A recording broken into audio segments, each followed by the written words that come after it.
And if you would join us in the pledge, I would appreciate it.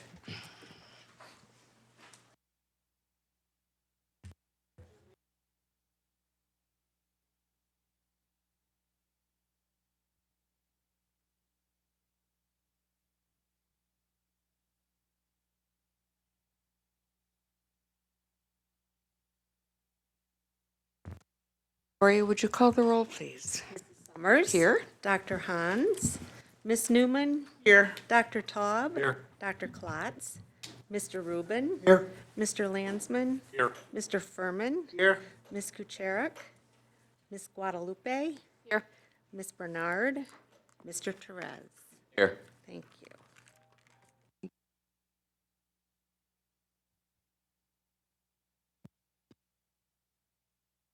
That off. The next item is agenda approval. Are there any changes to the agenda? And is there a motion to approve the agenda as presented?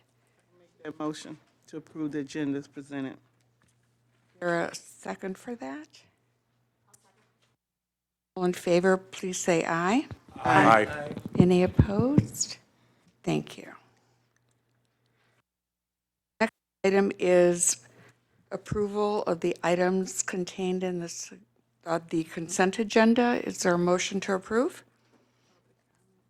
Oh, I'm so sorry. I just I just read right over that. This is our first opportunity for public comment. There wasn't any on the sheet that I was given. Is there anyone that, please come forward. I will tell you that we do ask that you keep it to 5 minutes. When it's 4.5 minutes, I will let you know by touching my watch when you have half a minute to go. Great. Thank you. Thank you. Angolan, 24216 Bashan Drive, Novi. My daughter is supposed to be here, but she's outside somewhere. Came to Chicago, Illinois, from University of Chicago, where we came from, to University of Michigan, and private therapist services at both states. My daughter was clinically diagnosed with significant disability, autism spectrum disorder, sensory integration problem, impacting her cognitive ability to function like we normal adults function. So you could imagine the behavior issues that is of greatest concern. My daughter is no longer at the post-high school program. Unfortunately, the services that my daughter is receiving does not meet her serious behavior issues. And one of them is disrobement. And lately, her caregivers and I have shut down how do we address this.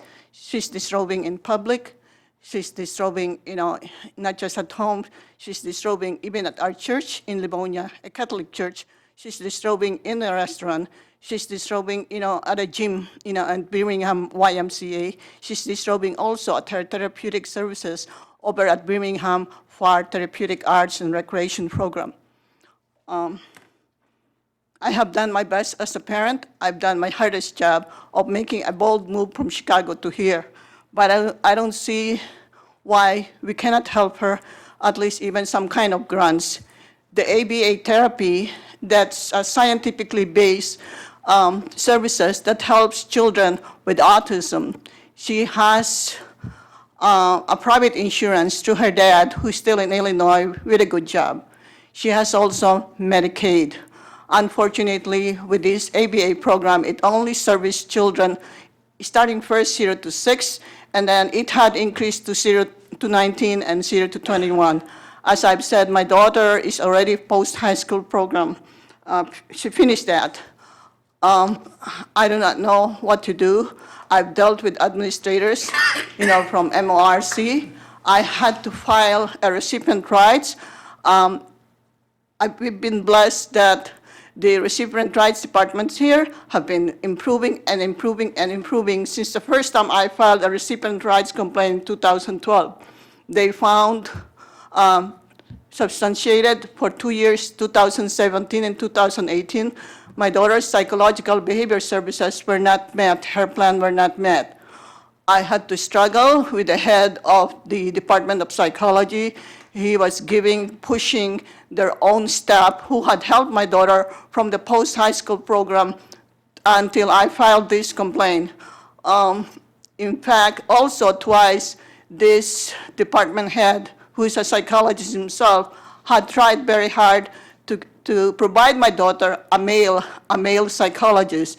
And I do not want that. And he, in fact, then almost, I felt like filing for a civil rights complaint because he told me that if your daughter has caregiver and this male psychologist that I believe would help your daughter would be inside the room, then have the caregiver then help your daughter and we'll have this male psychologist. I think that is like a violation of my daughter's dignity and respect, and I had to put my foot down, and he tried this with 2 male psychologists. He then provided then, after I kept turning down about 8 psychologists from MORC, my daughter was then provided by a private psychologist. But this private psychologist, though how lucrative her practice is, she knows what I'm talking about, what ABA therapy is. She knows what I'm talking about, what is autism spectrum disorder. And she could engage discussions and procedures and protocols with me about visual strategies for autism. My daughter requires an ABA therapy. Her private insurance, also the same thing, only covers up to 0 to 19 or 0 to 21. What am I going to do as a mom? You know, we came all the way from Novi, which is about almost 30 miles, and I've connected with OCHN now, because even if I have social connection and professional connection with MORC, I feel that my daughter's services are being denied because of like what they want that the Medicaid pays them. Why I say that? Why would this department psychologist head provide my daughter and offer a male psychologist when he in fact no, and I asserted 3 times, no, my daughter is having this development issue, and even with the caregiver, you cannot do that. We have a representative from customer services here tonight. If you would be willing to talk with Mike Daly, he's behind you in a little bit. I know to your- Mr. Daly. Okay, I know Mr. Daly. He had helped my daughter since 2012. okay. That's what we would like to offer you, another opportunity to engage with Mike. And hopefully there will be some better result for your daughter and for your family. The thing that bothers me, if I could be given like one long sentence. I've connected, I said, with OCHN, because this is what I want with OCHN. The best thing that OCH had done, and I have said this with 2 previous public comments, not too long ago, about 2 months ago and a month ago, that Mr. Willie Brooks really did his job of removing some of the contracts from these contractors, because what they have been doing, even without ill intention, is just serving what is profitable for them. OCHN has this goal of vision and mission to help everyone with disability. And I see here too, with your strategies for fiscal year 2019, your plan and goals, and number 5 of that is budget and services. I see here only child, youth, and family. Well, how about then adults with severe disability with this disrobement issue that ABA only can help my daughter? Thank you so much. Thank you for your comments. I do hope you find some good resolution. We really do. Please help me with grants at least. I work very hard. I have done my best to move my child from Chicago to here. That's the positive work I have done for my child from this day on forward. We want a good outcome for your daughter, too. Thank you. Thanks, Jesse.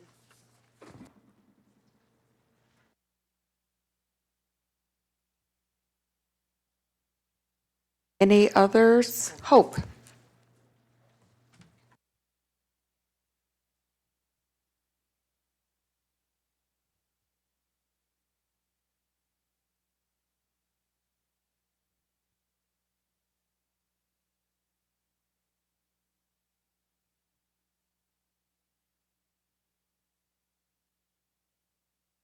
Hello, I'm Hope Cummins, and I'm here again this month on ORR.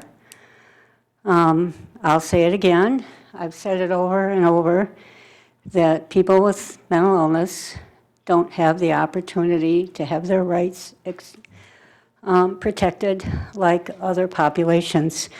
For every AMI or mentally ill person, there's one complaint for 12 compared to the DD population. So I got a letter from Mike this month after I made public comment explaining, I'm sure it was Vicky's explanation on what they do for MIs, about going into programs and visiting programs, and but it's an explanation. It's a rationalization is what it is. It's not an explanation, and it doesn't deal with the issue. Again, we have the Department of ORR focusing on the process and not the outcomes. Our people have a right to fairness and the rights protection, and we don't get it. And obviously, it's not going to come from the department here because they don't recognize the need for our people to have the opportunity to make the rights complaints. So I think it's time for the board to stand up. You are the people responsible for policy, for values, for protecting the interests of our people, and that is being not done at the Department of Recipient Rights here. So, I mean, again, I'll be here every month. I don't know, maybe we have to file a rights complaint. I don't know if we have to file a rights lawsuit, but it's not happening. And nobody seems to care that it's not happening. And all we get from the department is, this is the way we've always done it, and that's what we're going to continue to do. And it doesn't address the issue at all. It doesn't help people with mental illness get their rights recognized. And it's time that this board stand up for what your job is, which is to protect people's rights. So I'm here, I'll be here next month probably. I'll probably keep coming until somebody does something for rights protection for people with mental illness.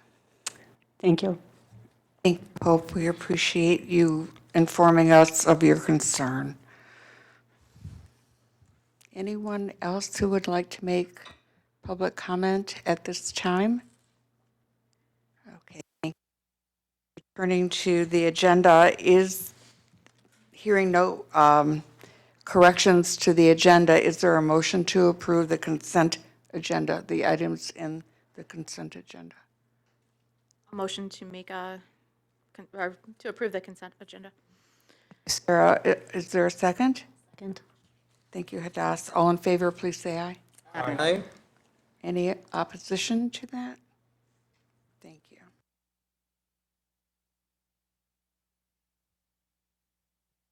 Next item is our opportunity to hear a story of hope. And at this point, if Christine would come forward with Carol and Richard, that would be the perfect moment. No, Christine, oh, okay. Thank you, Suzanne.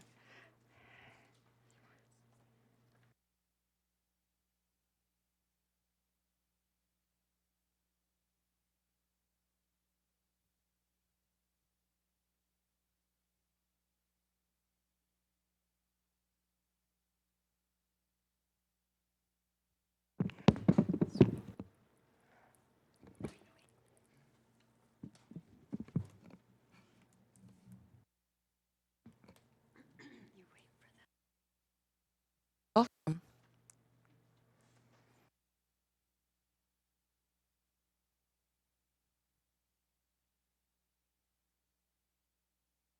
Do you want to tell them your name?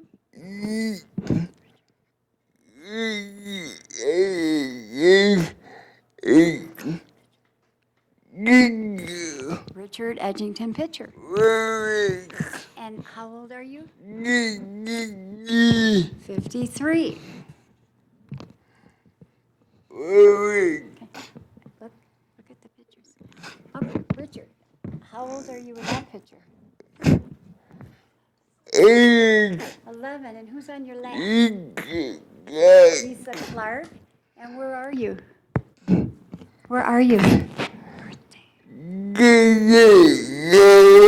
At a birthday party. Do you like going to parties? Huh? Yeah.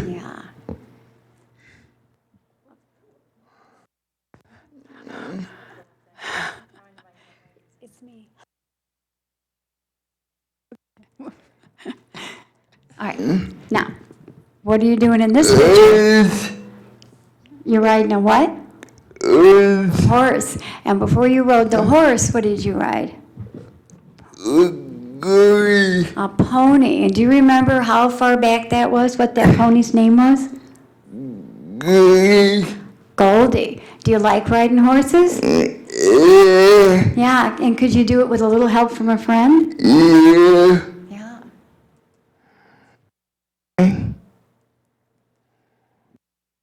Now, what are you doing in this picture?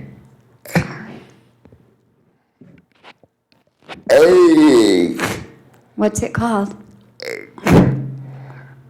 The robotic arm. And how do you make the robotic arm move? What do you touch? Hurry up. The switch. And when you touch the switch, what does it do to the arm? What does it moves. And do you like doing things like that? And why do you like doing that? All right. Why do you like doing things like this?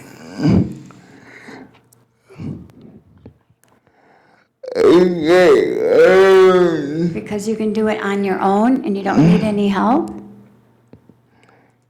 All right, now what one's this? A hockey game. And do you like doing games like that? 99? Oh, channel 99. And where's that channel from? Spit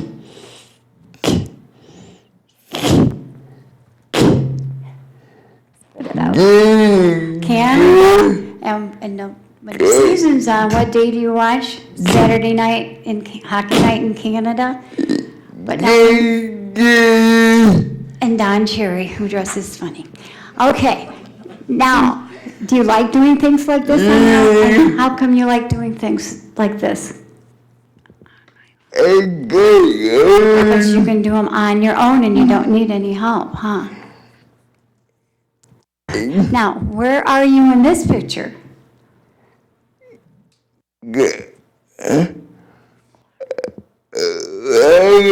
In the water. And what do you have on? Life what? The life vest. And what does that make you feel safe? In the water? Yeah. Ow. Ice skating, and when you went ice skating, you went through far, right? And when you actually ice skated, did you sit in a different chair? And what did you have on your feet? Skates. And if you moved your feet, did that chair move too? And did you like that? Because you could what? Do it yourself. Now, this was in one of the shows, and do you remember what the theme was? The Beatles. And what were you in? The Yellow Submarine. And what's this? Graduation. And how old were you there? 25. And this was kind of the end of school for you and moving on to bigger and better things? Huh? Yeah.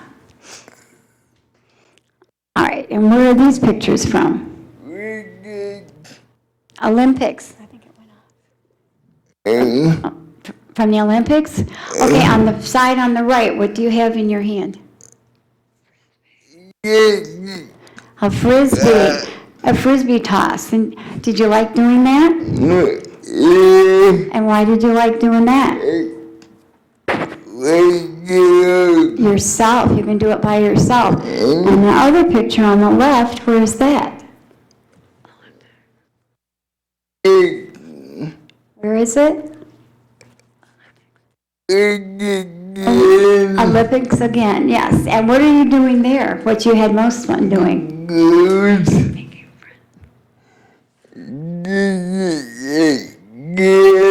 Making friends, because you got to meet a lot of people there. Okay, now what are you doing in this picture? Fishing, and where were you fishing? At what? A fishing derby, and who took you on that outing? Gateways did, that's the program you go to during the day. And did you get to stay all day? And how come you got to stay all day? What did Gateways bring? A mat, and what did you do with the mat? You could lay down on the mat and get out of your chair. And if you needed some privacy, what else did they bring with them? A big tent. Do you go on other outings with Gateway? What are some of the ones that you like? Coming here. And what do you do when you come here? What do you do here?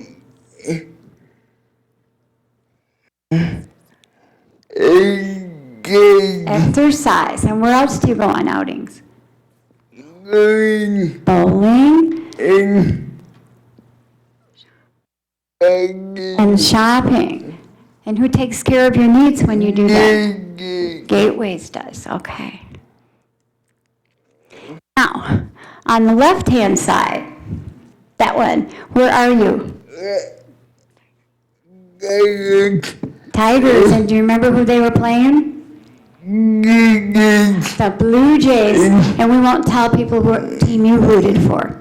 And on the right-hand side, what game were you at for that? The Lions, and do you remember who we saw them play then? The Bears, very good. Okay, now what are you doing in this picture? Bowling, and once somebody helps put the ball on the ramp, why do you like to bowl? Yeah, I know I put it on the ramp, but then once it's on there, why do you like to bowl?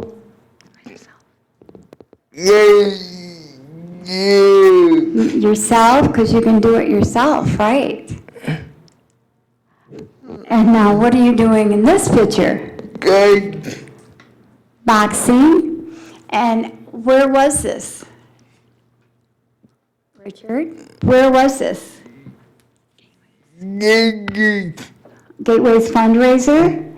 And do you like boxing? And why do you like to box?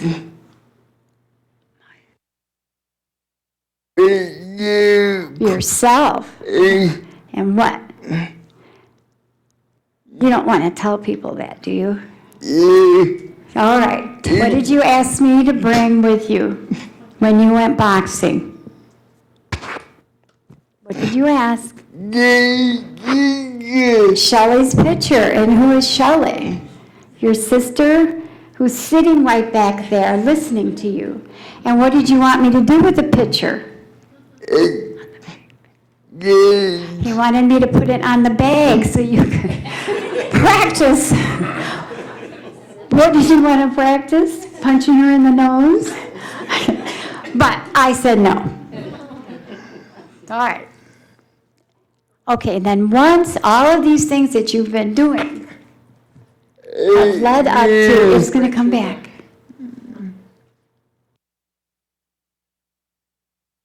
Okay, up there. What are you doing there? Exercise. And what are you exercising? Your arms. And do you think your arms are getting a little bit stronger? Yeah. And where is this? Is this at the Wellness Center here that you come to? And when do you come? Tuesdays. That's right. And is there anything else you do at OCHN? Eat after you're done? You go eating? Oh, and then after that, what else have you done here? We're going to talk about this in just a second. So what else have you done here? Classes? And how many classes have you been to? Two? Can you tell me which ones you went to?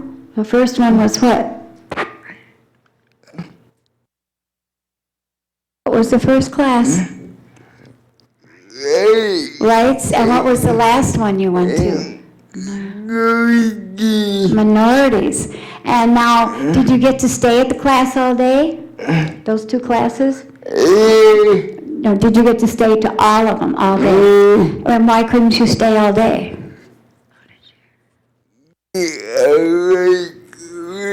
Because you had to get out of your wheelchair. So now, looking at this picture, what has OCHN got that they just got done? The special room where you guys can, there's a lift, they can get out of their chairs and lay down. If they want to use the restroom, they have privacy. Are you going to be able to come to classes all day now? Yeah. Is there anything else you want to tell them about things that you'd like to do every month? Where do you go? Shopping. And do you pick a charity every year? Do you? But way, way back, when you first started picking a charity, what was the charity that you helped then? Toys for Tots. Right, and you did that for many years. And then who did you pick to do? Coats. And who did you buy coats for? Who did you buy the coats for?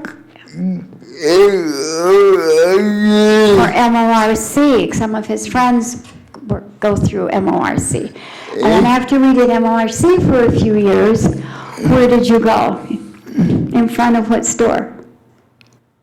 Walmart. And who was it that was collecting toys then? The sheriff's department, but this last year we couldn't find them. We called the sheriff's department and they didn't know where they were going to be, and Walmart didn't know. So where did you decide to go this year? Say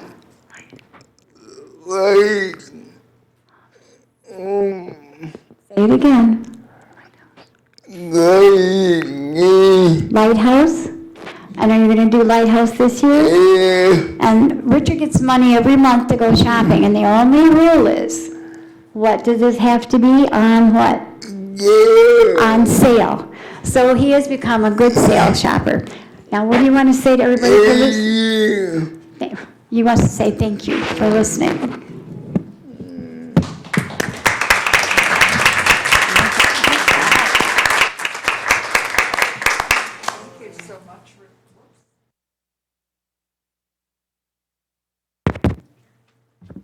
Back on. Oh, Richard, please stay for a few minutes. I think some people would like to talk to you a little bit. We appreciate hearing your story. It was really inspiring to all of us. Is there anyone who would like to make a comment or ask a question of Richard at this time? Malkia, please. This is always one of my favorite parts of the meeting, hearing from people like myself who have come through the doors of OCHN one way or another and had a better quality of life. I had absolutely no idea how much you do in your days. I got tired just watching. Thank you, Richard. Is there anyone else who would like to make a comment or ask Richard a question? Mr. Rubin. Well, that was a very inspiring remarks that you made, and we all appreciate it. So, do you like hockey? Do you like hockey? Yeah. So, do you have somebody to take you to a game, and I'll give you 2 tickets? Yeah. That would be wonderful. You get my number, and we'll make arrangements for you to get 2 tickets. And do you want to bring a friend? How about 4 tickets? How's that? Dear friend. What do you say to him? Will you have somebody call me, and we'll make arrangements? And you can take 3 friends and yourself. Thank you for coming tonight. Thank you very much. I happen to be a hockey fan myself, Mr. Too late, I'm all out Rubin. of tickets.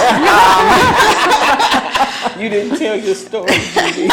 I'm not inspiring enough. You fully deserve that opportunity. I just want to say that I watch Hockey Night in Canada myself, and I've always been kind of a fashion critic with what Don Cherry wears.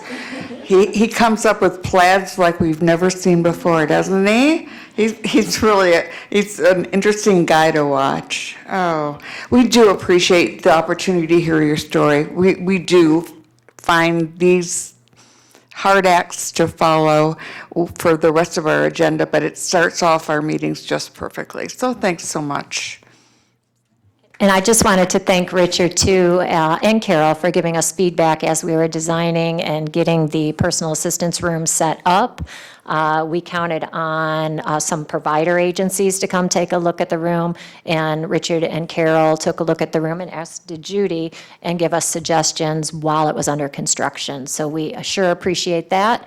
And I know you were at the Recipient Rights Conference and you were at the the Mental Health Minority Awareness event, and we do look forward to, now that we have space for people to stretch out and have their personal needs met, people being able to join us for the entire day and not having to leave. So we are very happy to announce that that room is open, and we will be promoting it so everyone's aware that we've got it all set up. So thank you, Richard.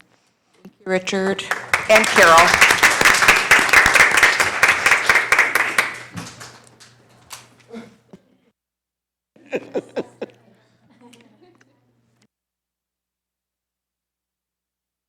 Anya, once again, you're tasked with having to follow something really wonderful.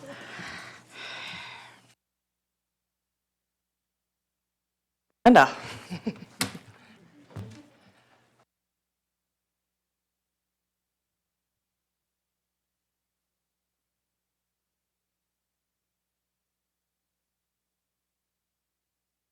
I have June financials for you. We'll start with statement of net position.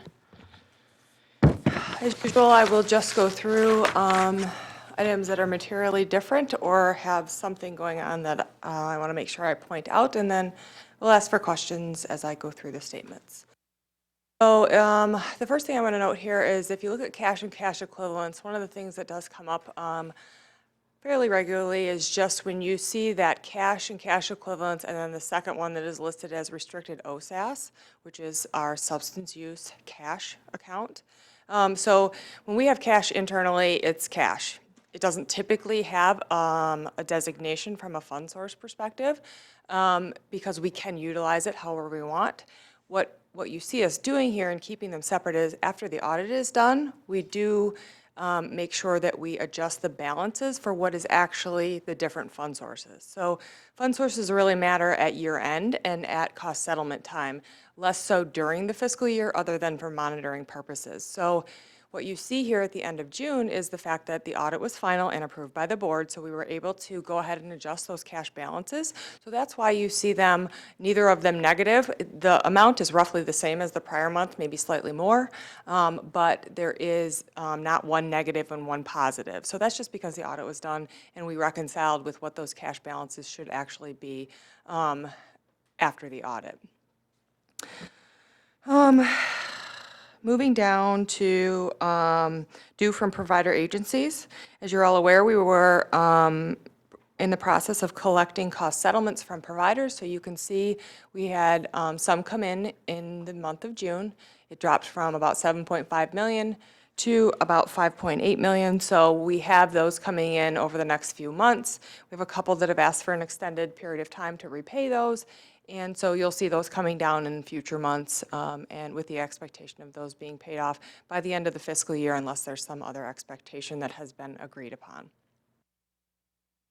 So moving down to capital assets. So capital assets are things that we are required to depreciate.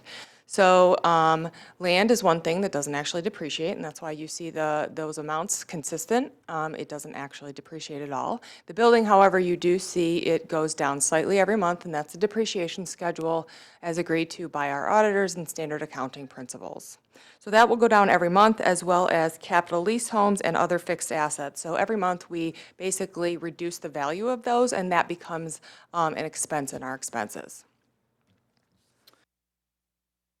Moving down to liabilities, you'll see that we went from about 17.9 million to about 14.7 million. So we paid down liabilities by several $1,000,000. And again, that's a timing thing, depends on when the month closes versus when our payday is. So as you heard a little bit last week about how we pay and how we get revenue in, is we get most of our revenue at the end of the month. And so many payments we hold off on making until the end of the month because we don't have it until then. So typically, we will hold off, but you can see the way the timing fell for the month. We did pay down the provider payments by about $3 million in June. Moving down to community hospitals, that's relatively the same. And then the other one I wanted to point out is security deposits. So what that is we do now have, because we have tenants, one of the requirements is a security deposit. So it's basically a liability unless we were to have to use it, and then it becomes basically a revenue. So until it's used as a revenue, it's booked as a liability because we don't technically get to keep it unless there's a reason for us to keep it. So it doesn't really come an asset or a cash receipt until we actually had to use it. So that's about it as far as anything I want to point out on the statement of net position. Does anyone have any questions before I move on to revenue? Are there questions for Anya on this page? I think we can go forward. Seeing none, we're going to move on to revenue. So looking at revenue, you'll all be shocked to see Medicaid revenue is actually over budget. I will clarify why that is. So if you recall, in April, we received the direct care wage increase of 25 cents from the department starting in April. So we haven't actually done an amendment to account for that yet. But because of the continued drop in the DAB eligibility trend, it's essentially looking like it's going to end up a wash. So we may not, we're still going to have to do one more amendment. Obviously, it's going to have to be next month because we're out of months in this fiscal year. So we'll do an amendment next month because my expectation is we will get a supplemental before that happens. So I will have to book some additional Medicaid revenue, but that 25-cent increase for the 6 months of the year is essentially working out to be a very minimal increase overall compared to the adjustment for the decrease in the DAB eligibility. That's very confusing, and I can certainly clarify that if anybody wants me to. But it's essentially working out to be about a wash from a revenue perspective. But if and when we get a supplemental, which we are expecting, we will still have to do an amendment next month to account for that.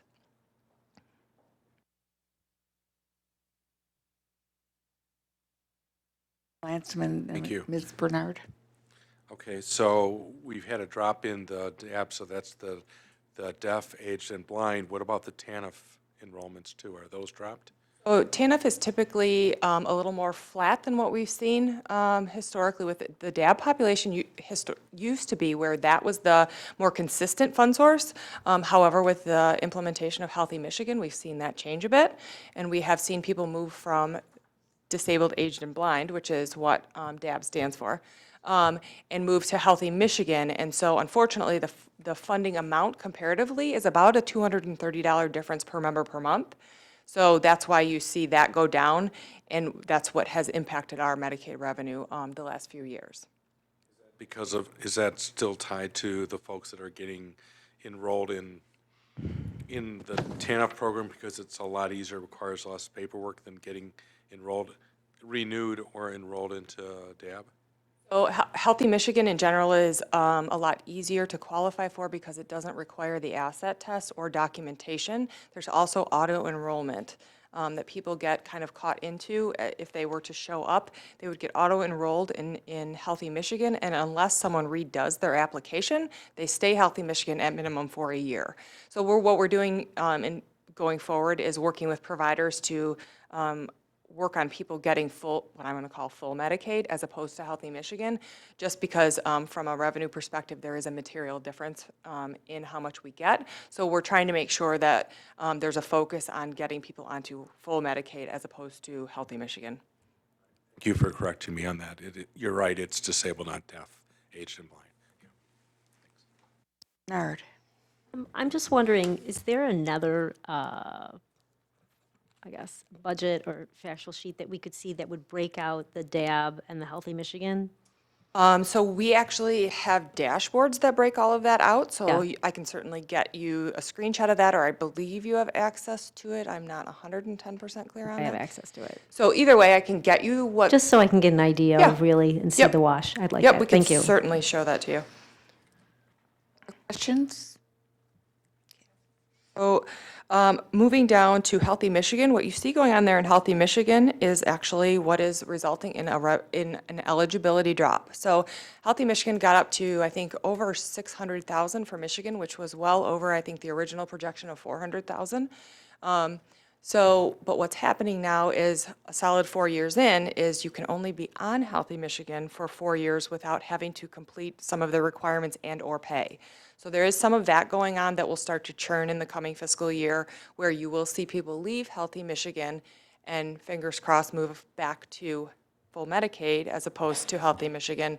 But that will happen because they will either have to complete a healthy behavior or pay a portion towards their coverage. So that's just part of way more information than you probably wanted on the Healthy Michigan program, but it does impact our revenue because of the eligibility that actually has nothing to do with the people we're serving. And see if there's questions before I move on from that as well. Okay. So jumping down to state funds, general fund is flat. That's consistent with what it's been because that's an allocation we get on a 1/12 basis. OBRA reimbursement, just slightly off. That's, again, a timing issue. Revenue grants, so grants at revenue actually came in June. What you see there is the difference between that clubhouse grant that we have and what we will do for the clubhouse grant to utilize it at year end, because it essentially covers the spend down of people going to clubhouse, but that is not something we will do until year end. So essentially, we will determine who qualified, who utilized, and then bill for the grant at year end as opposed to throughout the year. So that's that variance you're seeing. I don't know that we will come anywhere near close to using the full grant amount, which was $1 million. But that's where we will see some of that revenue come in for that particular grant.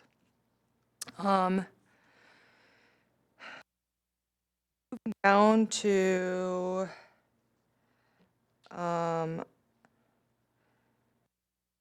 miscellaneous income, that was a prior year adjustment. Again, with the audit finishing up, what you're seeing there for both miscellaneous and SUD other are the year-end adjustments that happen from having the audit complete. So this is just basically shoring everything up from the final adjustments for fiscal year 18, now that fiscal year 18 is officially closed, now once you all approved the audit.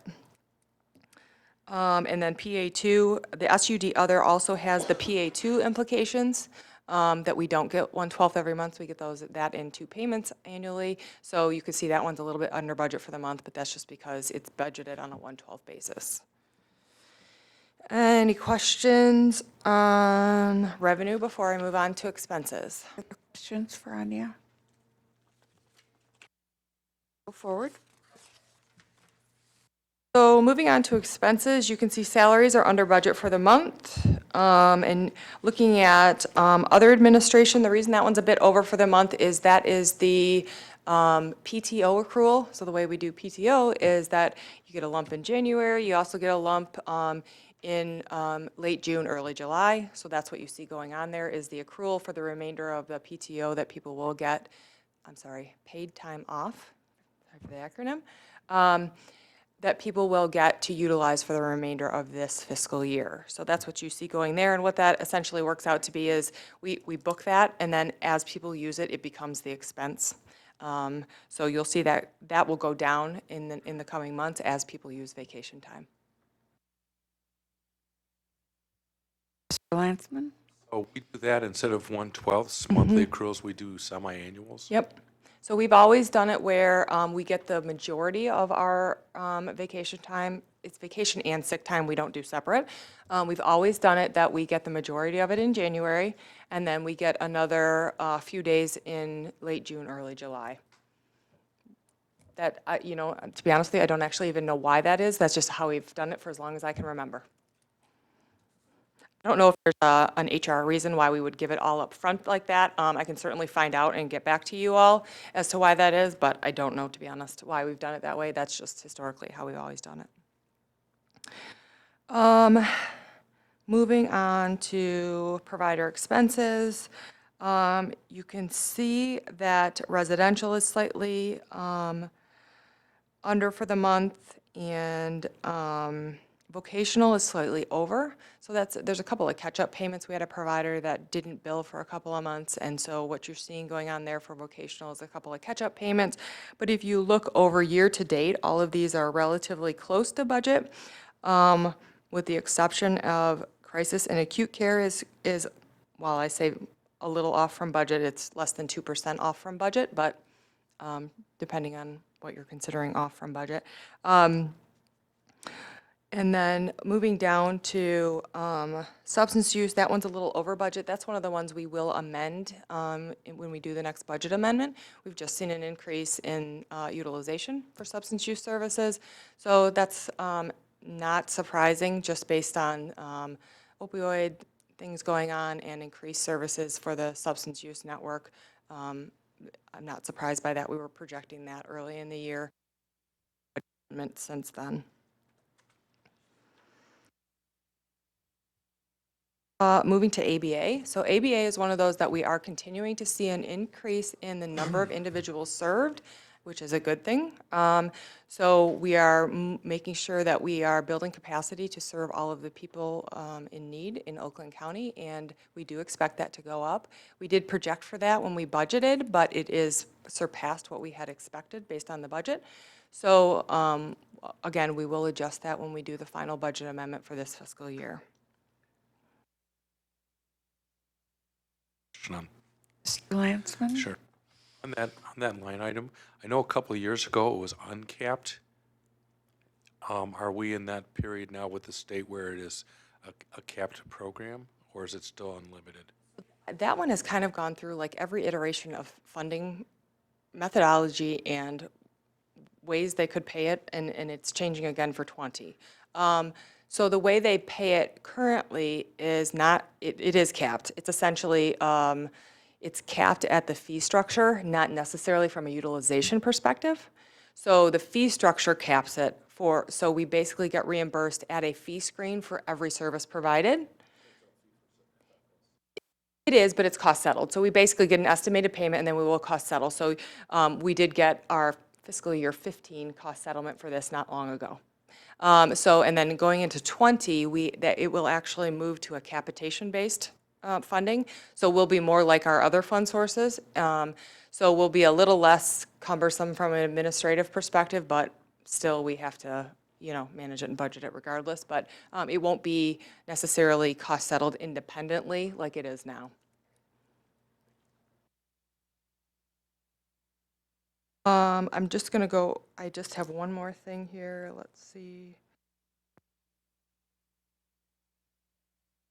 So the only other thing I had to note was the purchase service other. So you see that one's a bit over budget for the month. So we have to, when there was adjustments for the audit and the close of fiscal year 18, the prior year expense take back, which was from a grant, had to be booked somewhere. So that's what you see going on there in purchase service other. It's actually a prior year expense, but the way it rolls up is it has to hit the expenses somewhere. So that's what you see going on there in purchase service other. Our expenses, unless people have questions. Yeah, I have a question a little off these balance sheets, and maybe you answered it before, so. Okay.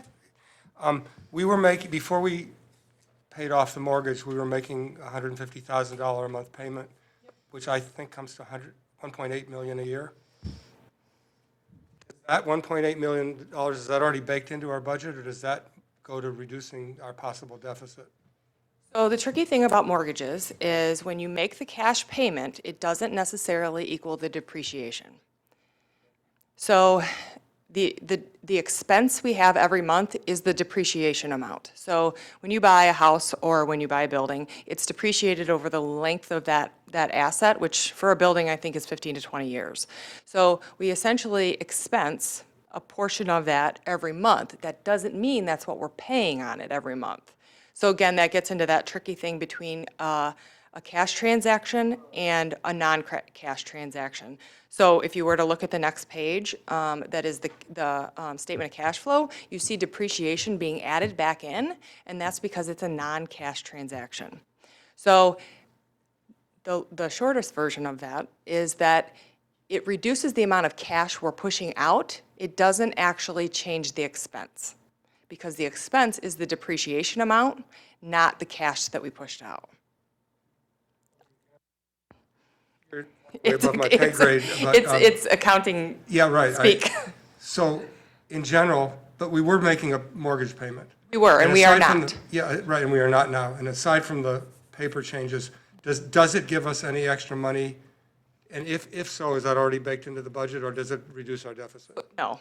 So it doesn't give us any extra money, it gives us extra cash. So money and cash are two different things. So yes, it gives us extra cash every month, $150,000, but it doesn't give us any extra money because the expense amount does not change, because that's the depreciation amount. I know. How to explain that to you better is, I don't know.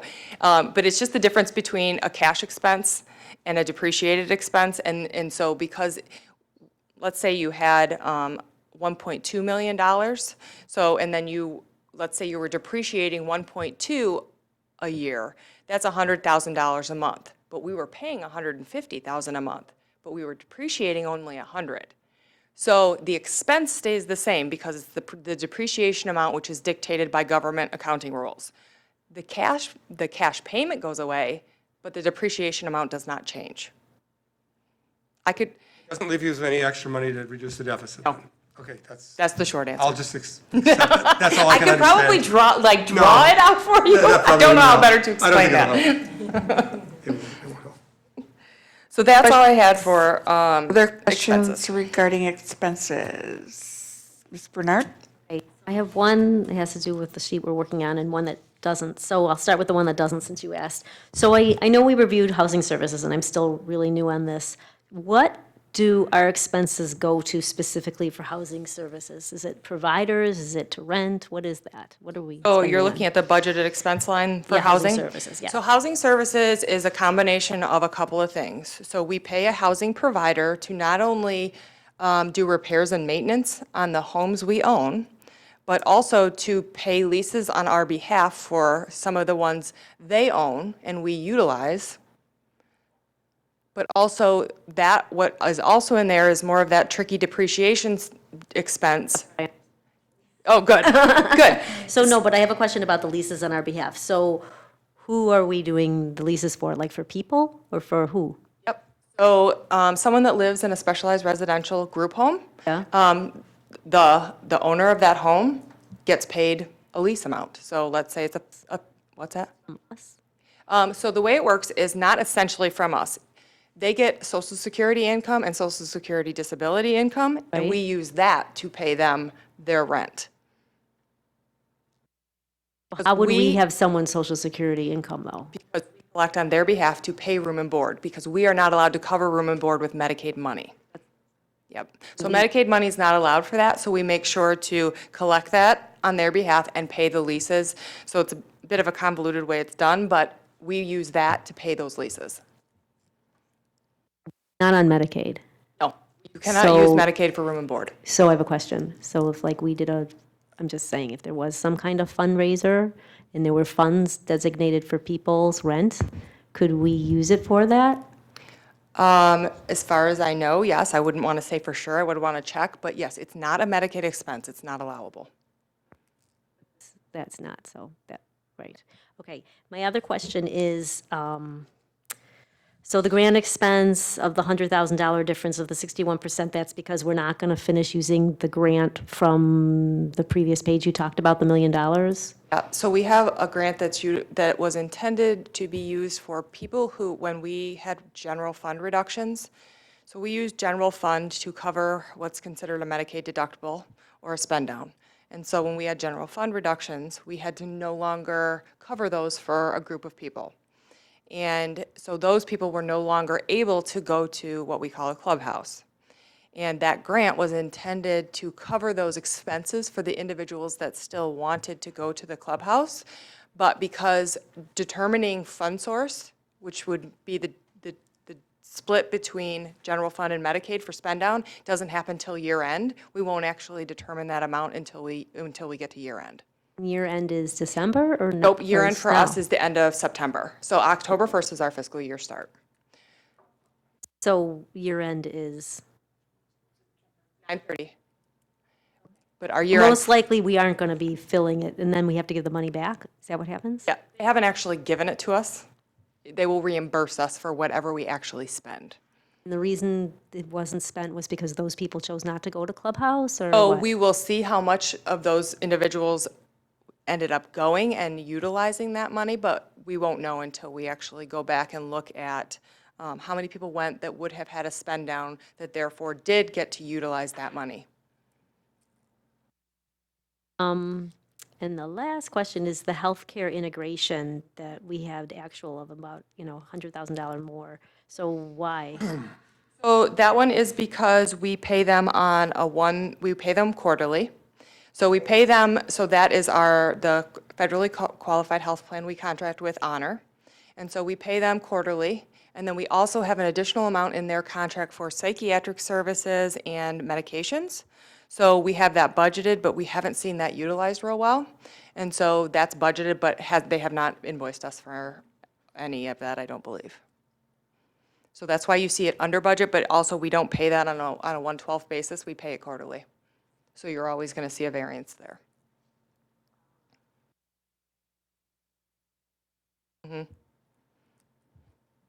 We don't typically do a book and reverse just because it's just extra work to do. Normally it balances out, or is it? So it does by the end of the year, Okay. yes. And you'll see months where it's under, and you'll see the 3-month catch-up when we actually make the payment. It will look over, but actually be the catch-up of that quarter. Yep. Other questions regarding expenses? Not? Oh, I'm sorry.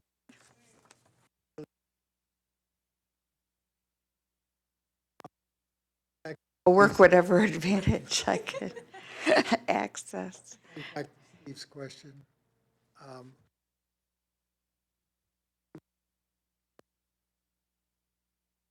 With the monies that we saved by paying off the building early?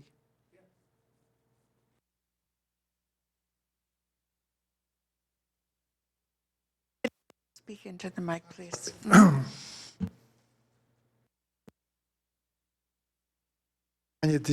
Am I correct in assuming that that money saved is baked into these numbers?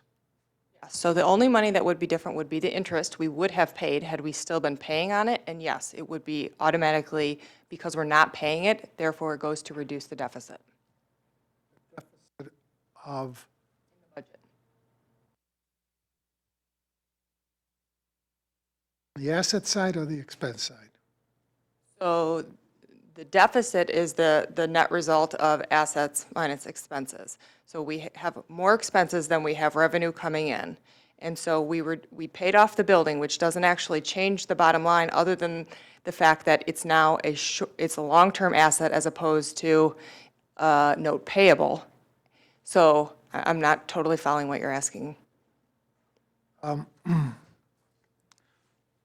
me jump over to one other question that I had. I want to get off that. The miscellaneous, and I know I didn't raise this earlier because I wanted to find out if you had a place someplace else, but I'm trying to understand what goes into miscellaneous. Are we talking about revenue? 8.6, yes. Miscellaneous revenue, why that one in particular is the cost settlement for autism services from fiscal year 15. In this particular month is why you see that one over. But it could, 15? Yep, that's when the state cost settles. We're now complete with 15. They're going to be sending me 16, hopefully within the next couple of weeks.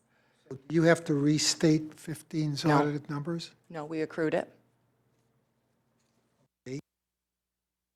So on year-to-date, what goes into miscellaneous? Oh. Cost settlements? No, cost settlements are accrued in provider expense accounts, one way or the other. Miscellaneous could be anything that's just doesn't otherwise fit elsewhere. Because I noticed you have $2.2 million, and that's a lot for the year to date. So, but 1.7 of that is a cost settlement from Autism Services in fiscal year 15. There's no other place to put it other than miscellaneous?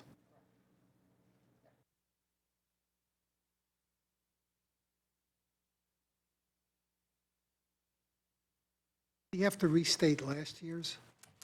Nope. You don't, I have, as long as I've been here, never restated a finished audit.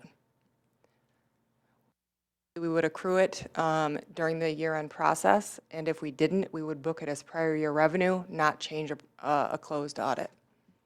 It would have to be really material to restate, to open that, because we'd have to have our auditors back. Well, I know that, that's why, but I don't know. They say it's okay, that it's okay. I'm just, they're the ones that have to certify it. Okay.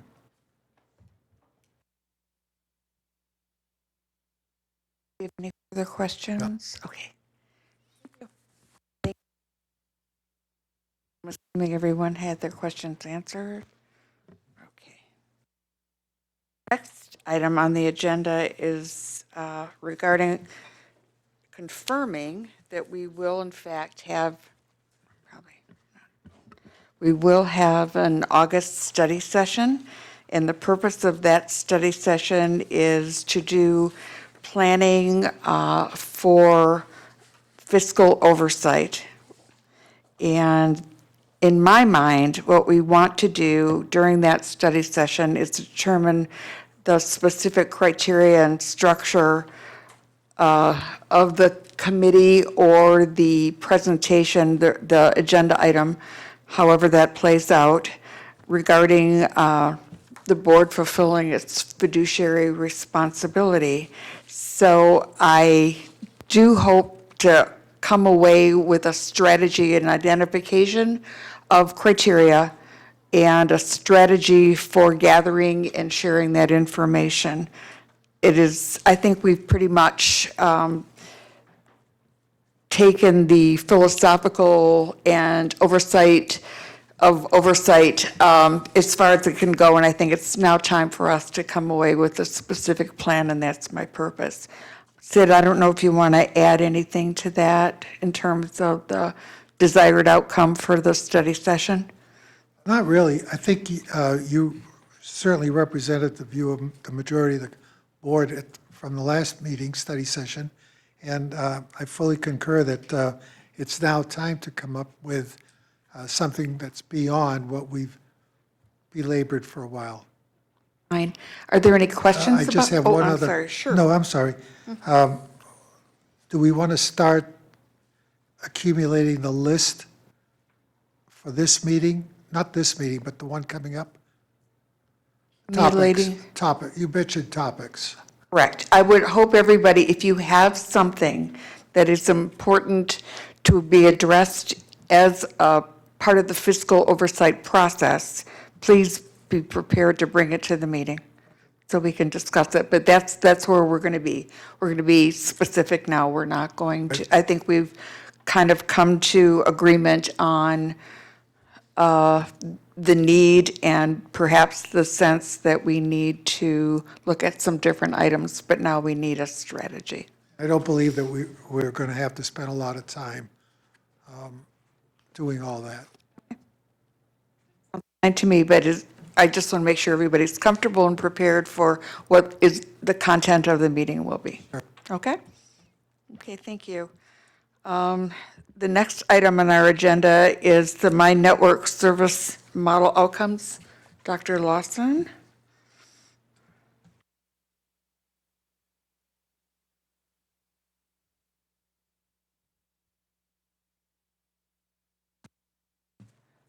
Hi, good evening, everyone.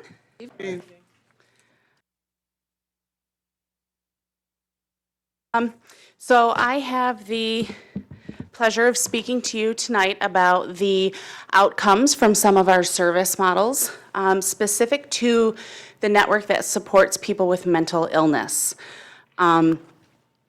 So a couple of notes I just wanted to set the stage is that we are focusing specifically on this network this evening.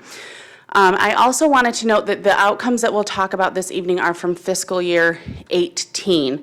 So that's October 1st of 2017 through September 30th of 2018.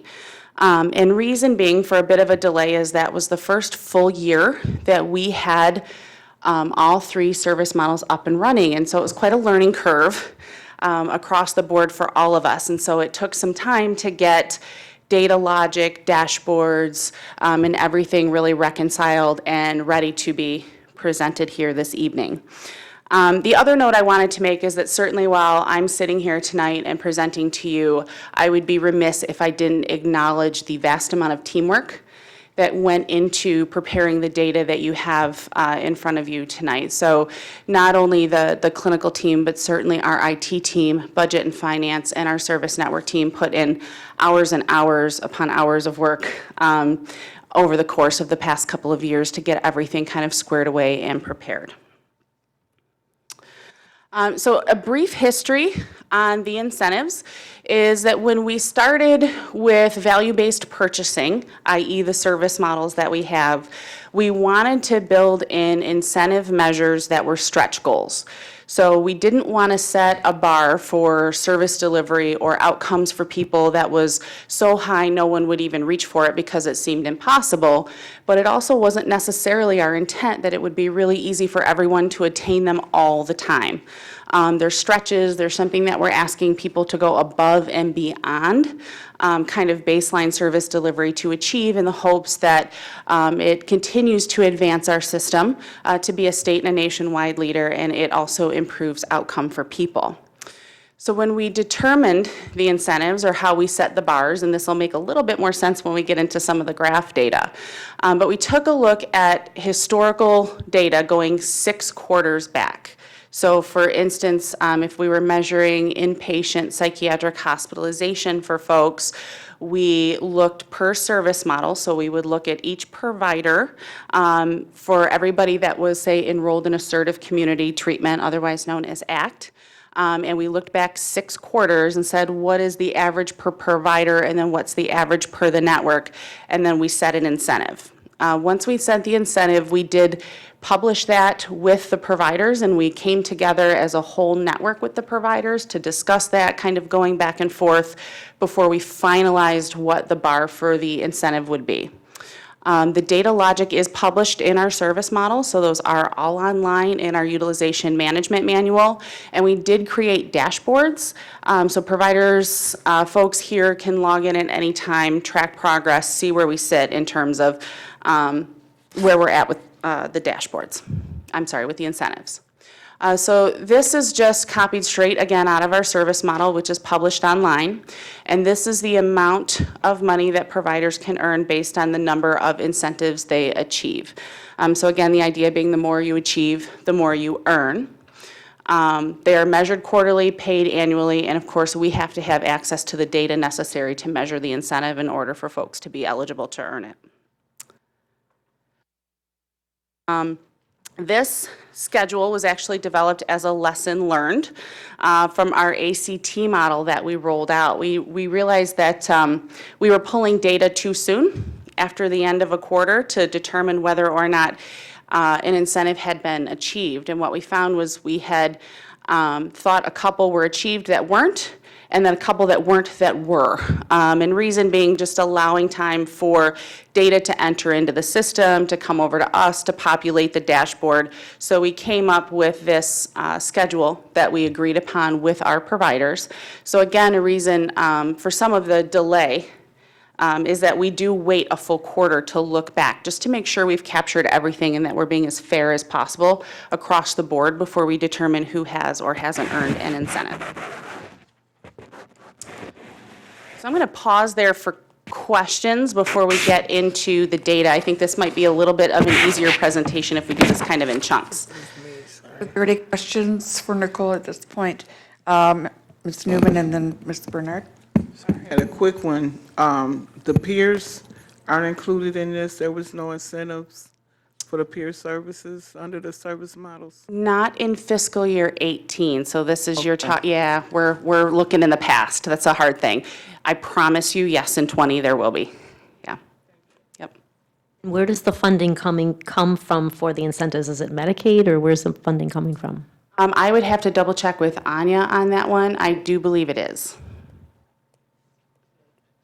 So Anya, maybe you could let us know, and also what line item it is in the budget. Yes. Great, thanks.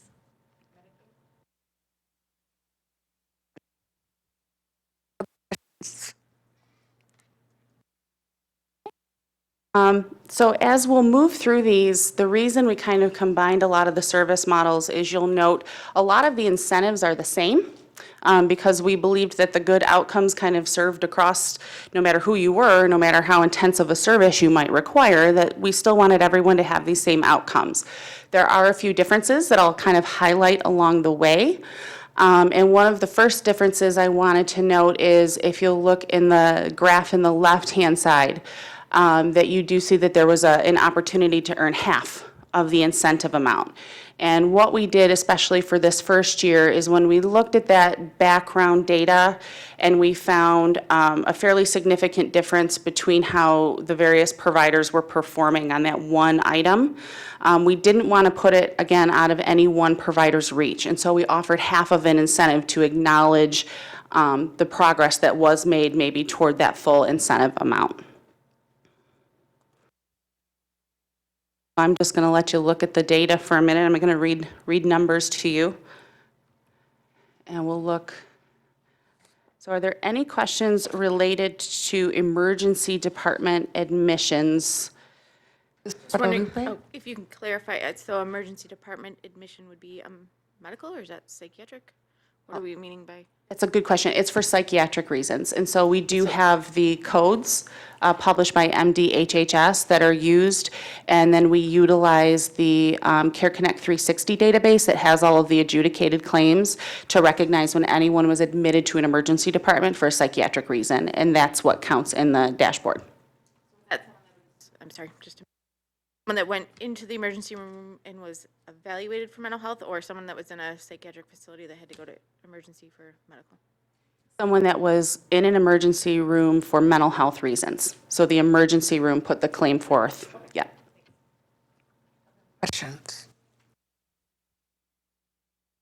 So the next one is psychiatric inpatient admissions. One note that I will make here is, as a system, we have one of the lowest psychiatric inpatient admission rates in the state anyway, and it's something that we're very proud of. And that between our provider network and Common Ground, people work very hard toward, but we still really wanted to incentivize and keep forward momentum on that. I'll pause here again quickly for any questions.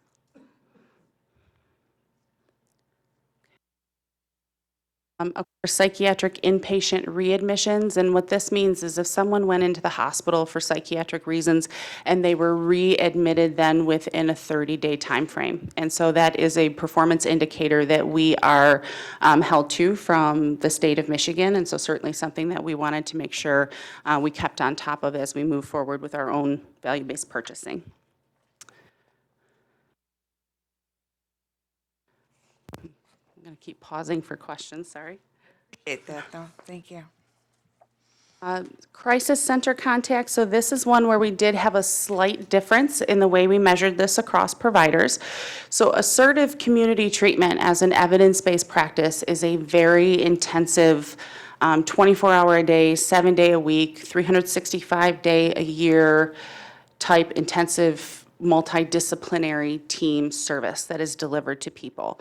And so by and large, our expectation of those teams is that they would be the first line and the first person that someone would call if they were in a crisis, as opposed to going over to Common Ground and utilizing the crisis center.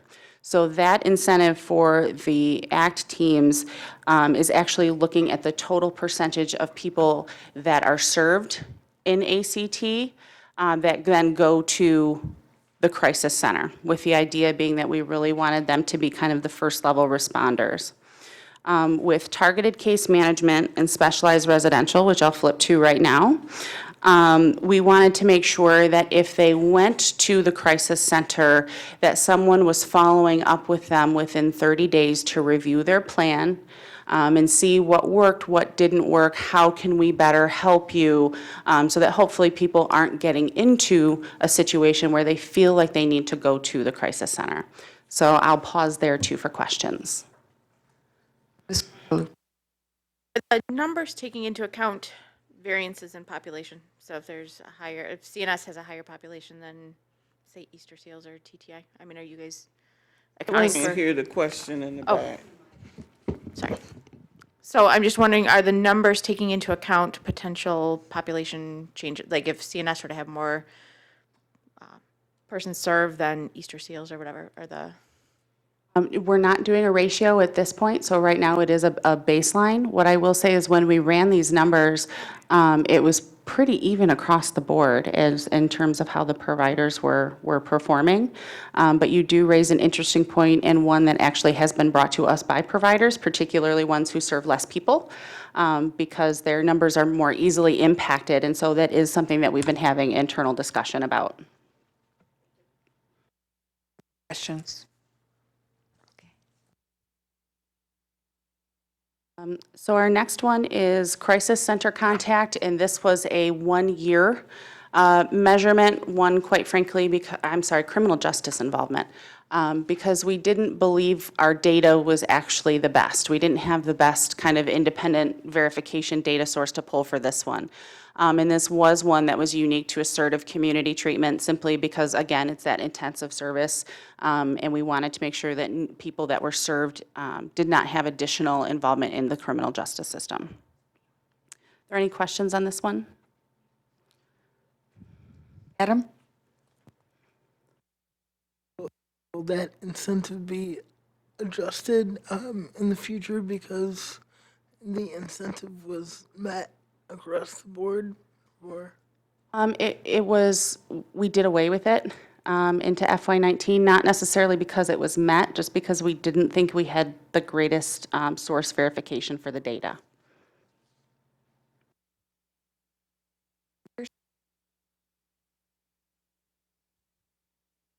So crisis follow-up, this one's slightly different. This notes that if someone accesses our crisis center, that a staff person from the core provider agency follows up with them face-to-face to check in, see how they're doing, make sure that they're okay within 3 days of that crisis occurring. So again, that's just our value of engagement and outreach and following up with folks if they feel like they were in a position that they wanted to utilize the crisis center, that they have the appropriate follow-up and supports and know that people are out there and looking out. Mr. Landsman?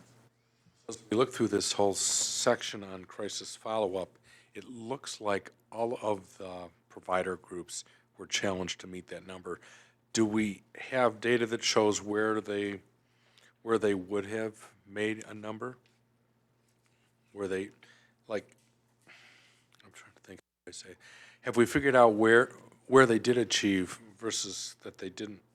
Oh, I guess we did, because that's what the 42.8 and 50.0 is. Do we know the why then behind why they're struggling to make the 3-day? Or did they make it in 4, I guess? Again, it's intended to be a stretch.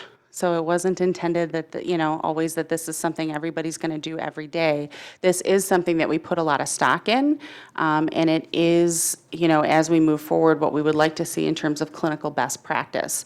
What I will say is we do have ongoing conversation with these.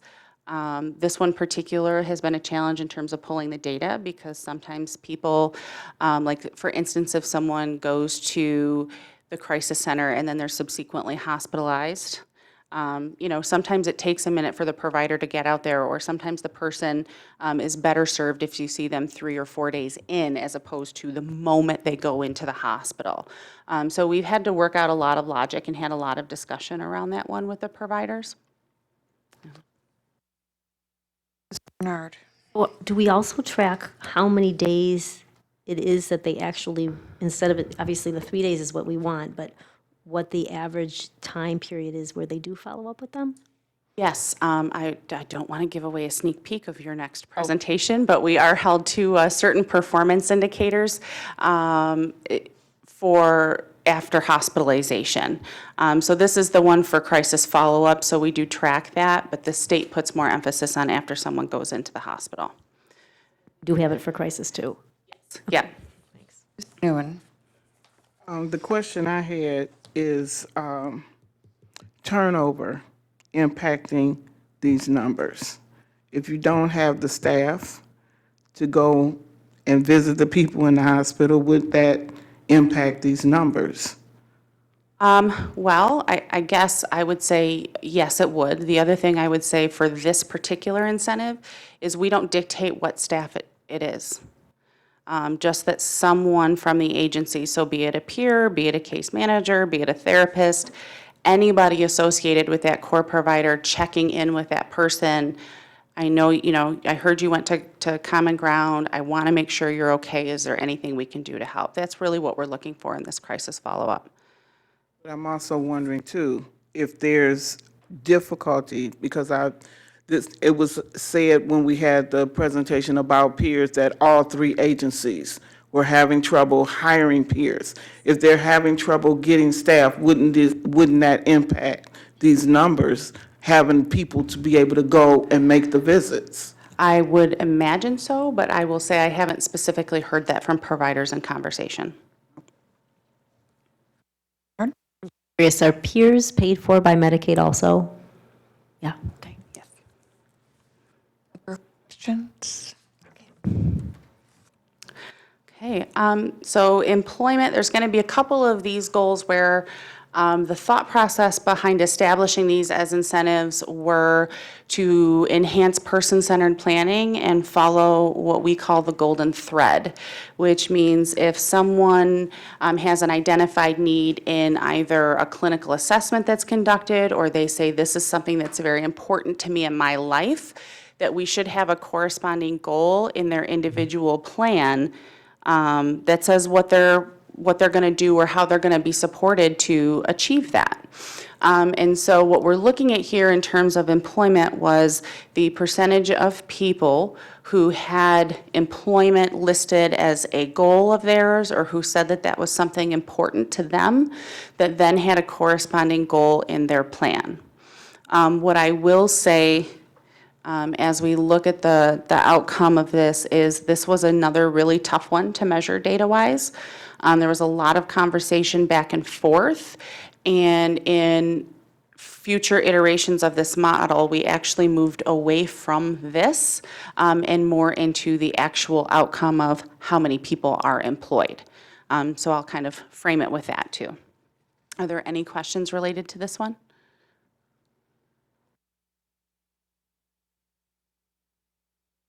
Healthcare coordination. This particular incentive not only speaks to our commitment to integrated healthcare, but it also speaks to a PIHP contract requirement that we have. As a PIHP, we are required to make sure that every single person, 100% of people we support, have either seen a primary care physician for a preventative visit, or that they have a basic health screening. And the basic health screening consists of height, weight, BMI, blood pressure, and blood glucose.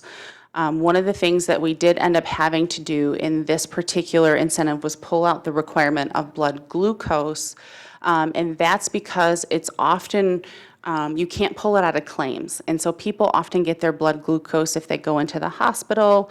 Our providers will even order it from labs sometimes, but it's often rolled up in a claim for different blood panels, and you can't verify specifically that that was done. And we have labs that are scanned into our system. And so it's not a data point that we can pull without asking our providers to do a whole lot of manual work.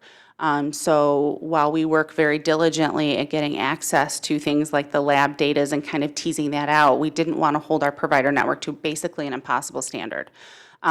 So then you will see we removed that and then moved forward with the healthcare coordination incentive. Are there any questions on this one?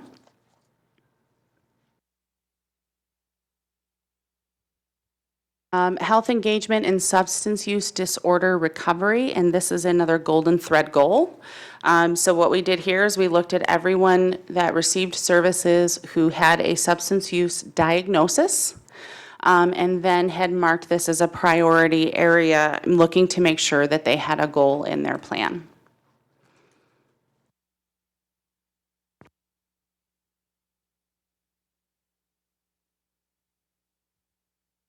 Stable housing.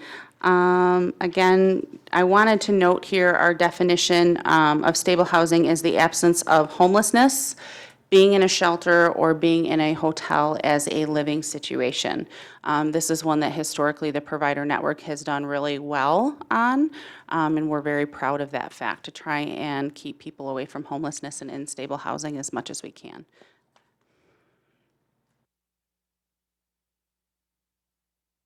So as you know, there are tons and tons of ways to look at data. So I thought it might be helpful for you to see a few different summaries. So what you see right now is a summary by provider of all of the incentives earned via the assertive community treatment model.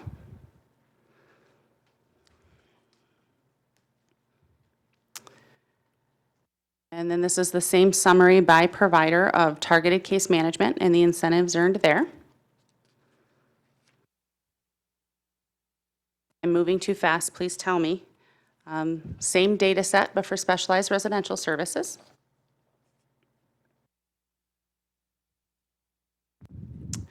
And here's the network summary data. So this is inclusive of all providers.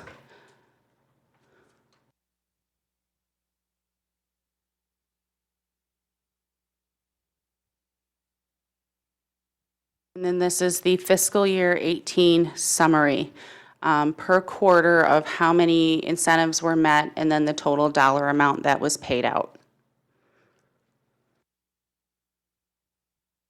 So the impact for the people that we support, of course, the whole reason for the incentives is to continue to drive the system towards being a state and a national leader. And we really wanted that the incentives, and our hope was that it would enhance the person and family-centered planning process and really dig into what are your hopes and your dreams and your goals, and making sure that those then feed into services and supports in your plan. And then, of course, always looking to enhance service delivery. What can we do better? Improved healthcare outcomes, and I think it's not lost on anyone how important the social determinants of health, like employment and like housing, are in someone's overall health and wellness. The impact for providers. There are changes in business model. This year in particular was a big change year across our whole system. And so, you know, we offered support to achieve the incentives via the dashboards. We had lots of meetings about where are we pulling the data from, what's the logic. We continue to have those discussions. Maybe a shift in focus for some, maybe not for others, and then certainly a change in their funding. What's nice about the incentives is that these are monies all above and beyond what's paid for services in the service model, and they're considered unrestricted funds. So this is a change from our traditional way of funding where everything was cost settled at the end. So providers have the chance to earn monies above and beyond that. And then just again, a summary of the total incentives that were paid out for fiscal year 18.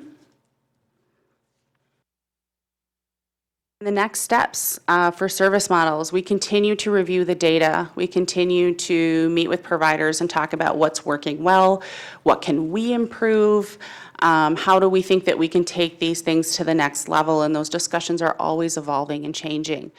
So I'm sure when we are able to present the fiscal year 19, the current fiscal year outcomes to you, you'll see that we did make some adjustments and changes, and there are some even more really exciting things to me on the horizon for fiscal year 20 as we continue to refine this process. Are there any questions? Questions for Dr. Lawson? Ms. Bernard?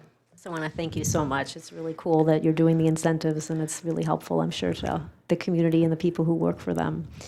I did want to follow up with what Sarah said about the ratio. So for 2020, is that something you're considering? Because it doesn't seem to me it's really even unless it's by ratio. you know? Yes, we have gotten that feedback from the Yeah. providers. I will say that they continue to do really good work, but we are considering that, yes. We've looked at that as something to put on the table, because quite frankly, for some providers, particularly ones that serve less people, one person can make the difference of achieving an incentive or not. Yeah. Is there any way we can find out from the providers what they're using the incentive funding for? Or just to give us an example, so we can have an idea what they're spending it on? Yeah, I'm sure we can ask and get back with you. Yeah, for, you know, in a year or whatever, it doesn't have to be right away. And then, aside from these three, are there any other providers or agencies in Oakland County that serve the mental illness community? We do have a smaller fee-for-service contract with the Arab American Chaldean Council.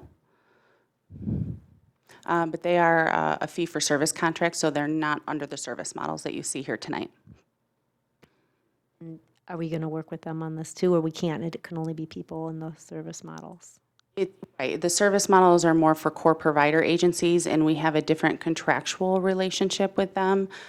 So they serve a much, much smaller part of the population. First. Just a brief question going back to the criminal justice involvement information. So you had indicated the data that you had wasn't, it wasn't very valid, or could you elaborate a little bit more on that? Sure. Sometimes when people are incarcerated, it could be just for a day or two, and we never know. So what we were relying on was incident report data. So whenever a core provider finds out that someone that they support was arrested and incarcerated, they fill out an incident report. Our doubt wasn't that our provider network wasn't doing that. Our doubt was in that sometimes we often know people are picked up, they're jailed for a night, they're jailed for two, and we never know. And so we didn't feel like we were really able to collect solid enough data to get a true picture of how often that would or wouldn't happen in our system. So then the data that you obtain, is it self-reporting then by the consumer or by the individual? It's a report by the provider on behalf of the person. Thank you. Other questions? Ms. Guadalupe? I think I know the answer to this, but so looking at you're looking at trends throughout the different providers, because I mean, if you look at like Easter Seals and their specialized residential services, they missed quite a few indicators.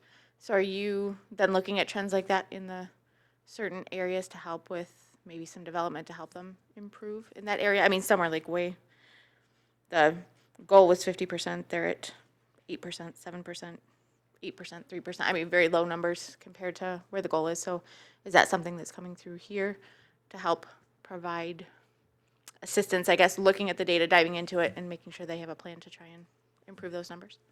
So every year we do meet on the service models, and we talk about what our goals are and what our values are, because obviously the incentives are something we value in terms of service delivery.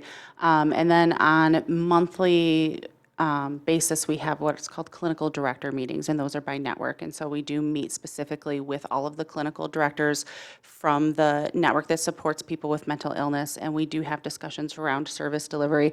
It might not center every single month on specific incentives, but it does center around service delivery, clinical best practice, what we can do to support, what barriers they're running into, and those types of things.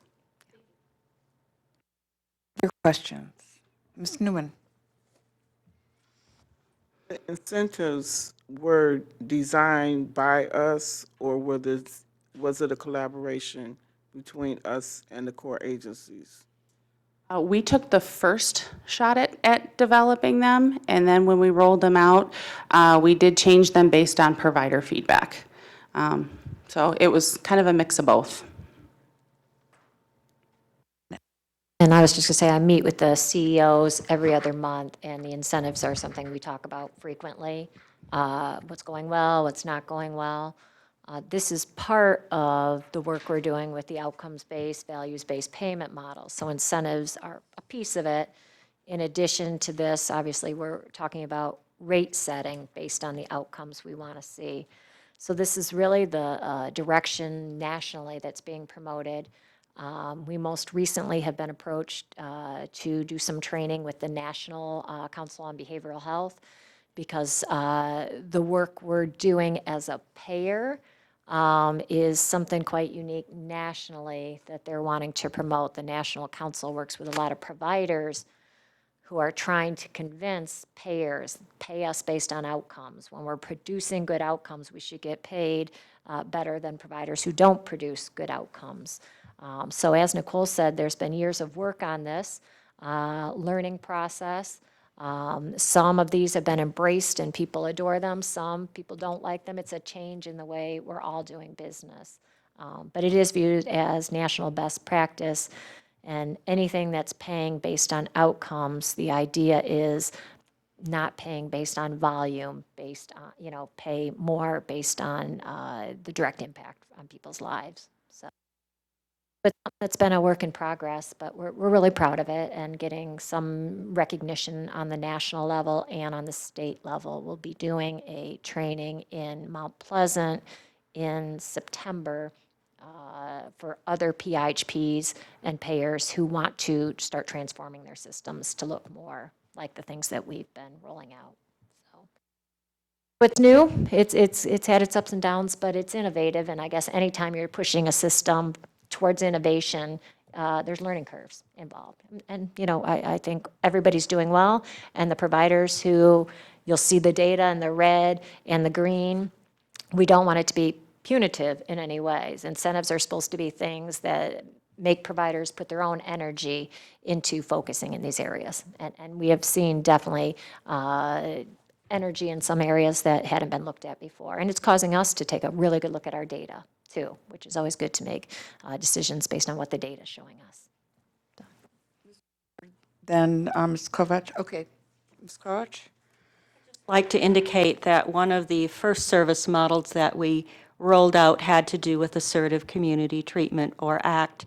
And a lot of the early work that was done with that was really from the Substance Abuse and Mental Health Services Administration evidence-based practice website. And on that website, they have a toolbox or toolkit which says, if you have good fidelity to the ACT model, these are the outcomes you should get. And it is, lower hospitalization, people not being in jail, stable housing. So we really used that first toolkit from the national organization as a framework on how we developed service models and the incentives around that. So we've used that sort of as an early framework. And of course, as Nicole indicated, the social determinants of health, employment, stable housing are good outcomes for all people. So it really translated into what do we want for people who currently live in specialized residential? What do we want around the targeted case management service model? So it really, again, I can't say enough that we use the SAMHSA framework around ACT as a early precursor to the work that we've done. Bernard? My question was answered. Thank you. Great, thank you. Other questions? Oh, I look forward to seeing these employment numbers get a little bit stronger, and I'll look forward to the next report we have. That is, the social determinant aspect can't be overrated. It's really, really key, just so much how people feel about themselves and how that impacts their overall well-being. So, thank you. I was just going to add, because it is an incentive payment, we do have to get permission from MDHHS before we use Medicaid dollars in this way. So everyone that we develop gets sent to MDHS. They have to approve it before we can roll out, but that's a step we do every year with them. Thank you. Next item, excuse me, on our agenda is the presentation on performance indicators. Marquita and Wendy.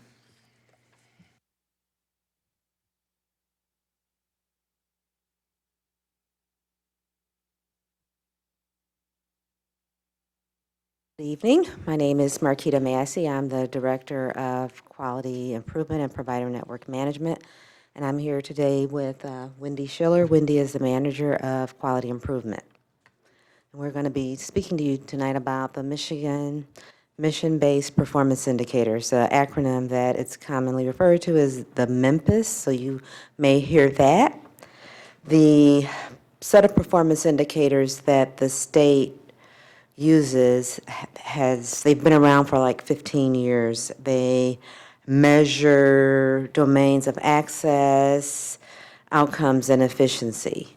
So the performance indicators that we're going to be speaking to you tonight about cover timeliness for the determination of the need for inpatient admissions, the timeliness for the time from the assessment to the actual face-to-face meeting with the professional, the time from that face-to-face meeting with the professional to the start of ongoing services. The performance indicators also look at the requirement that persons that have been hospitalized have to be seen within 7 days of that discharge. And we're also going to be presenting to you about recidivism. Recidivism looks at readmission rates for persons. Persons are not it looks at the readmission rates within 30 days of a discharge. The standards for all the performance indicators, with the exception of the recidivism indicator, is 95%. So the department looks at all the PHPs attaining at least a rate of 95% or above.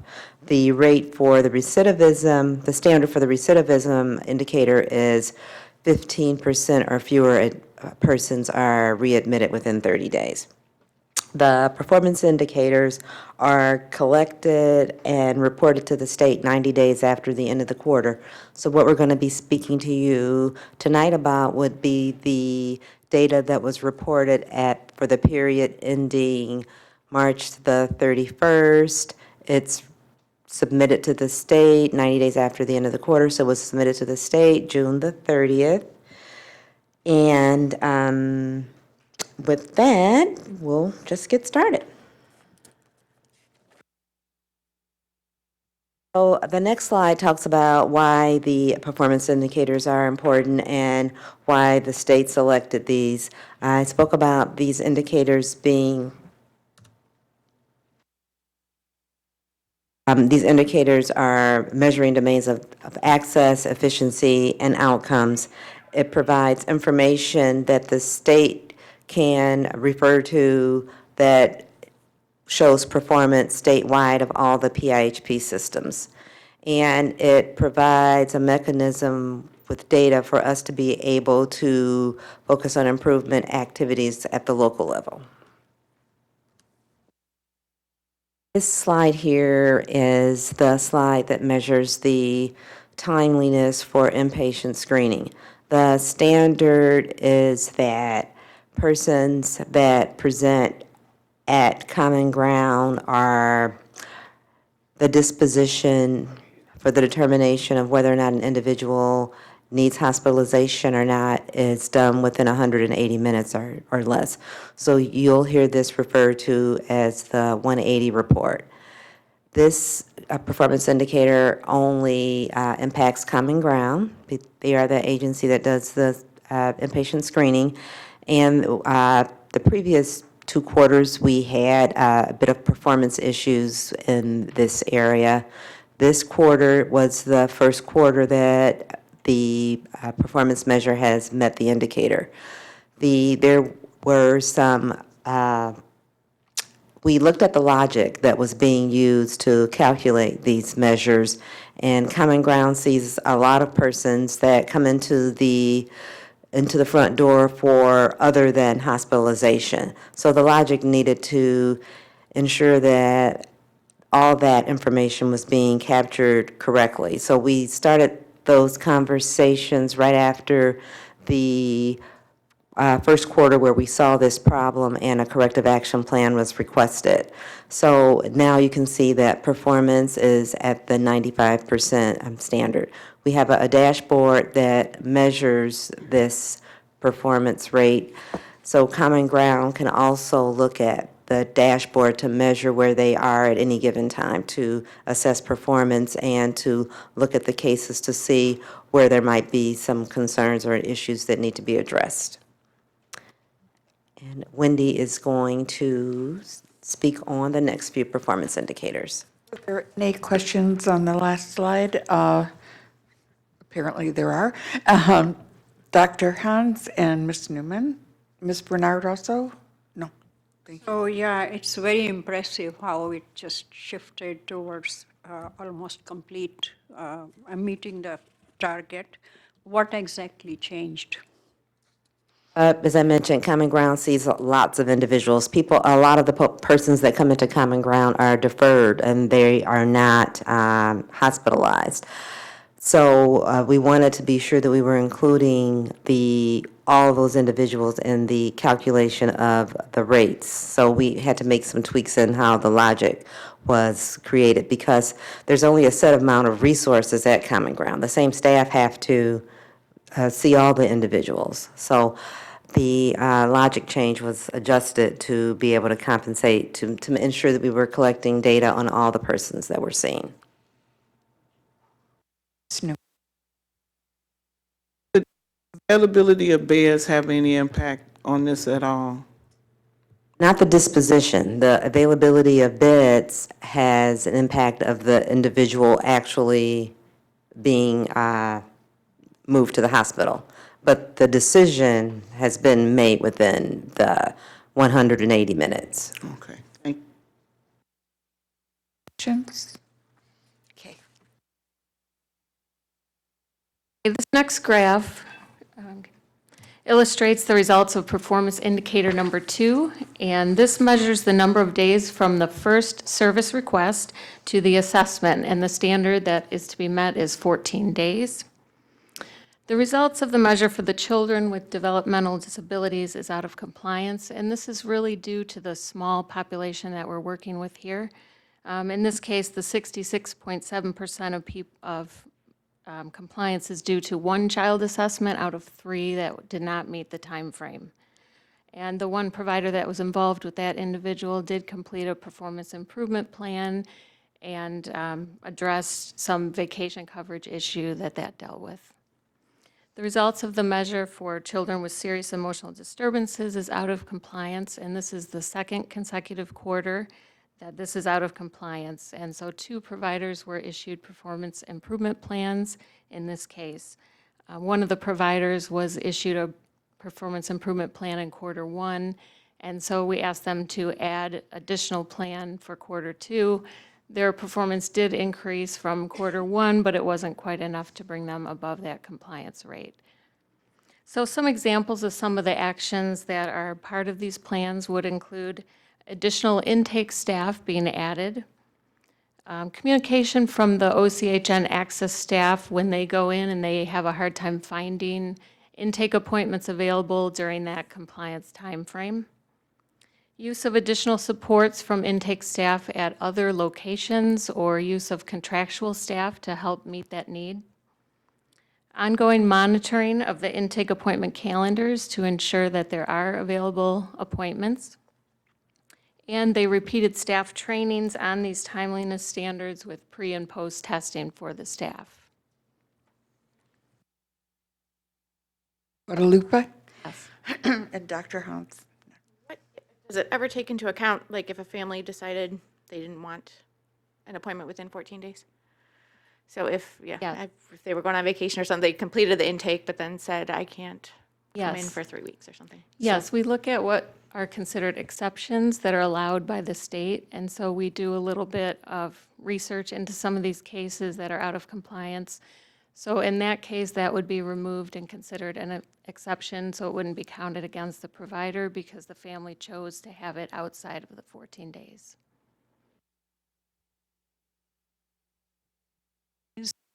So to improve these numbers, is there going to be any additional budget requirements? Not at this time. We believe that these actions that the provider has identified will address this. If there is an exception requested on the part of the family, how does that impact this information? Is it not included? Is it just doesn't show Right. It in would the be data removed that from you're the using? Yes, correct. Excuse me. Other questions? Okay, thanks. Performance indicator number 3 measures timeliness from the assessment to the first service. So the standard is 14 days, and as you can see, all the providers have met the standard, and there aren't any concerns around this indicator at this time. Very good picture. The continuity of care measure is indicator number 4A, and it measures the timeliness of follow-up care after a hospital discharge. So this standard is 7 days. The result of the measure for services for adults is out of compliance for the second consecutive quarter, and there are 2 providers that were issued performance plans as a result of that. So one of the providers was at 94.3% and the other at 93.1%. And these providers were not out of compliance in quarter 1.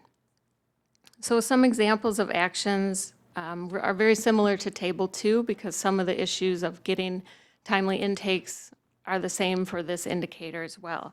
So they have addition of intake staff, communication from the OCHN Access Department when they're having a hard time scheduling intakes within the time frame, use of additional supports from intake staff from other locations or consultant staff, ongoing monitoring of the intake appointments so that they can assure that there are enough availability for those appointments, staff training on the timeliness standards with pre and post testing, and improved documentation in the electronic health record to clearly document the appointments that were kept or missed and reasons that they were missed. Because as we talked about the exceptions, that's very important to determine whether or not they're going to be counted in the indicators. So if those are not clearly documented, it becomes a problem and some things may be showing out of compliance that really shouldn't be, so. 4A. Similarly, would this consist of someone that actually attended or scheduled appointment? Are we looking at, so follow-up, that someone actually went and met with the person, or that Yeah. there was an appointment scheduled?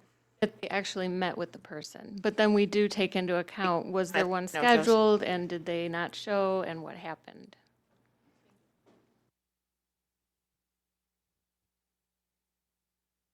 You didn't say anything about the children being out of compliance. Oh, yes, that was one particular provider. There were 29 children, I think, in this indicator, and 27 were out of compliance in that case. So we're also working, they have that's one of the performance improvement plans that I referenced here would be for that provider. Some of the things that they need to do to help to bring it up. Yeah, that was also included, I should have mentioned that, in that list. So that was part of their plan as well. They were going to do all the things that we discussed. A follow-up to what Ms. Newman and Dr. Hahn said. So it's great if they can increase staff, but how can they do that if their budget hasn't been increased? Like, how do you know that they have the funding for it? Like, that's your recommendation. I'm just wondering, like, what's the next step? And is there a follow-up on how much staff they improved, and, and where they got the, how they worked with OCHN on scheduling and how they got the increased support staff? Like, what happens? Providers share it with us as a corrective action plan, is that they have staff in other areas that they could redeploy to intake specifically. Okay. So they're going to be working towards centralizing intake. Makes sense. Thank you so much. But we hope to see an uptick when this is measured again for the reporting period ending September the 30th. Yeah, that's great. Thank you. Your question? In the unlikely circumstance that there isn't any improvement, is there a follow-up intervention of some sort? Right. Well, the performance indicators are done every quarter, so the expectation is that you not wait until the end of the quarter to find out if you're out of compliance, but that you're looking at this, you can look at it weekly. I mean, this is in our PCE system, so providers have access and the ability to do this. So that's one of the action steps that the provider was out of compliance has agreed to do, to start to look at this data more frequently and not wait until the end of the quarter to find out if there's a problem. Like a really sound practice for all providers, even when you're doing well. Right. Ms. Downey? I was just going to say, I mean, even at the chart we're looking at, even with the lower out of the compliance range, we're talking 89.74%. So in the meetings I've been at the state level, as was noted, these same performance measures have been measured, and there's a great deal of plans of correction in paper, and because of one tick under 95, but yet almost everybody's 90 or above. The state is talking about not even doing these anymore and refocusing on different areas.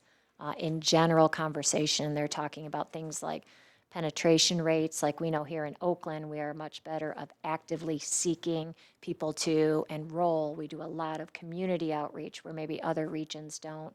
And then they've said, if we all know when somebody's new to service, you know, within 14 days of the call, they get the assessment. Within 14 days of the assessment, they get the first service. Overall, as a service system, we're doing well on these measures.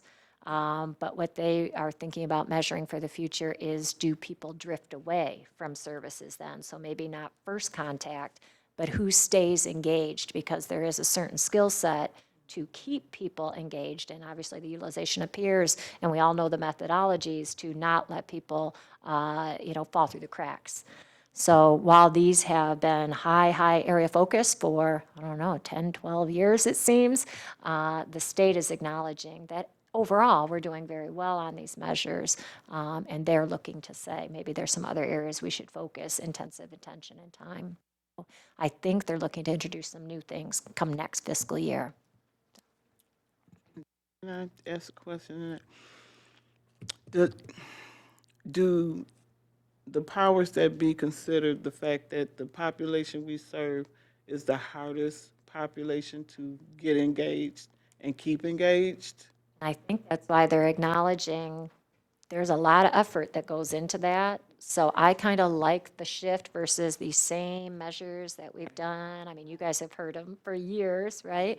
We've measured them for years. Plan of correction, if it drops below that 95, even if it's 94.3, percent. So I think it's a good faith effort to say there's more than just this first contact that's important. It's keeping people engaged, and there's a skill set that needs to go into that. So I think it is acknowledging that very point you're making. Other questions? Okay. And the last indicator we're going to talk about is number 10. It measures inpatient recidivism by measuring the percent of individuals that are discharged from inpatient hospitalization that are then readmitted within 30 days.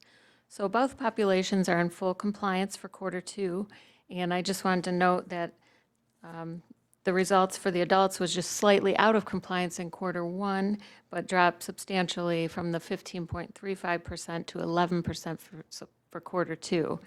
So some examples of action that were taken after quarter 1 to improve that includes the addition of hospital liaisons at some of the provider locations. They revised some of the post-hospital discharge work instructions, and a plan to send daily emails to the program managers with a list of people that were discharged from the hospital and their appointment dates.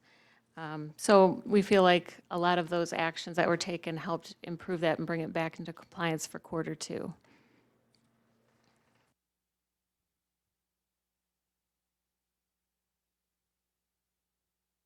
And finally, I just want to emphasize how much we work to continue to work with the providers and really have a continuous quality improvement, continue to try to engage clients as much as we can to engage people served. And we do that through the development of performance improvement plans and working with them on those. So. Any additional questions? I think we saw a fair amount of good news in there that, for the most part, the numbers are where we'd like them to be, so that's kind of encouraging. And we'll stay tuned if there is a shift in indicators that are going to be shared and evaluated. So thank you so much. I do Oh, go have ahead. one additional comment to make in regard to changes for FY '20. The department is moving towards, and this goes along with what Annette was saying, they're moving towards disallowing any exceptions. So that means we will no longer be able to exclude persons that maybe request an appointment outside the 14 days, or people that don't show, or people that call and cancel. And the reason for this change is to put these performance measures more in alignment with what the HEDIS measures are actually doing. So for the first year, there's not going to be any performance standards. So we will still need to look at these indicators very closely just to make sure that things don't really fall off in terms of people getting connected to services. So this is going to be effective in October for Tables 2, which is the indicator that looks at eligibility to the first face-to-face appointment, and then Tables 3, which is the indicator that looks at the start of ongoing services. So there won't be any exceptions for those two performance indicators. Thank you. Last minute questions? Thanks so much.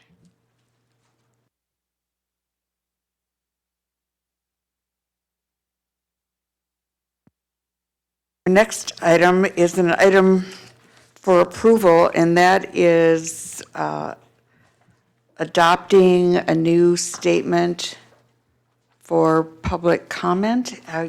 We have had an opportunity to discuss this several times, and I was wondering if there are any additional comments, anything that you'd like to have clarified or see changed, or are we ready to take a vote on this as presented in this draft? Any concerns regarding, I know one item or one issue that was raised is to make sure that we have it on the screen and that it's easy to read, because that hasn't necessarily been the way it's gone.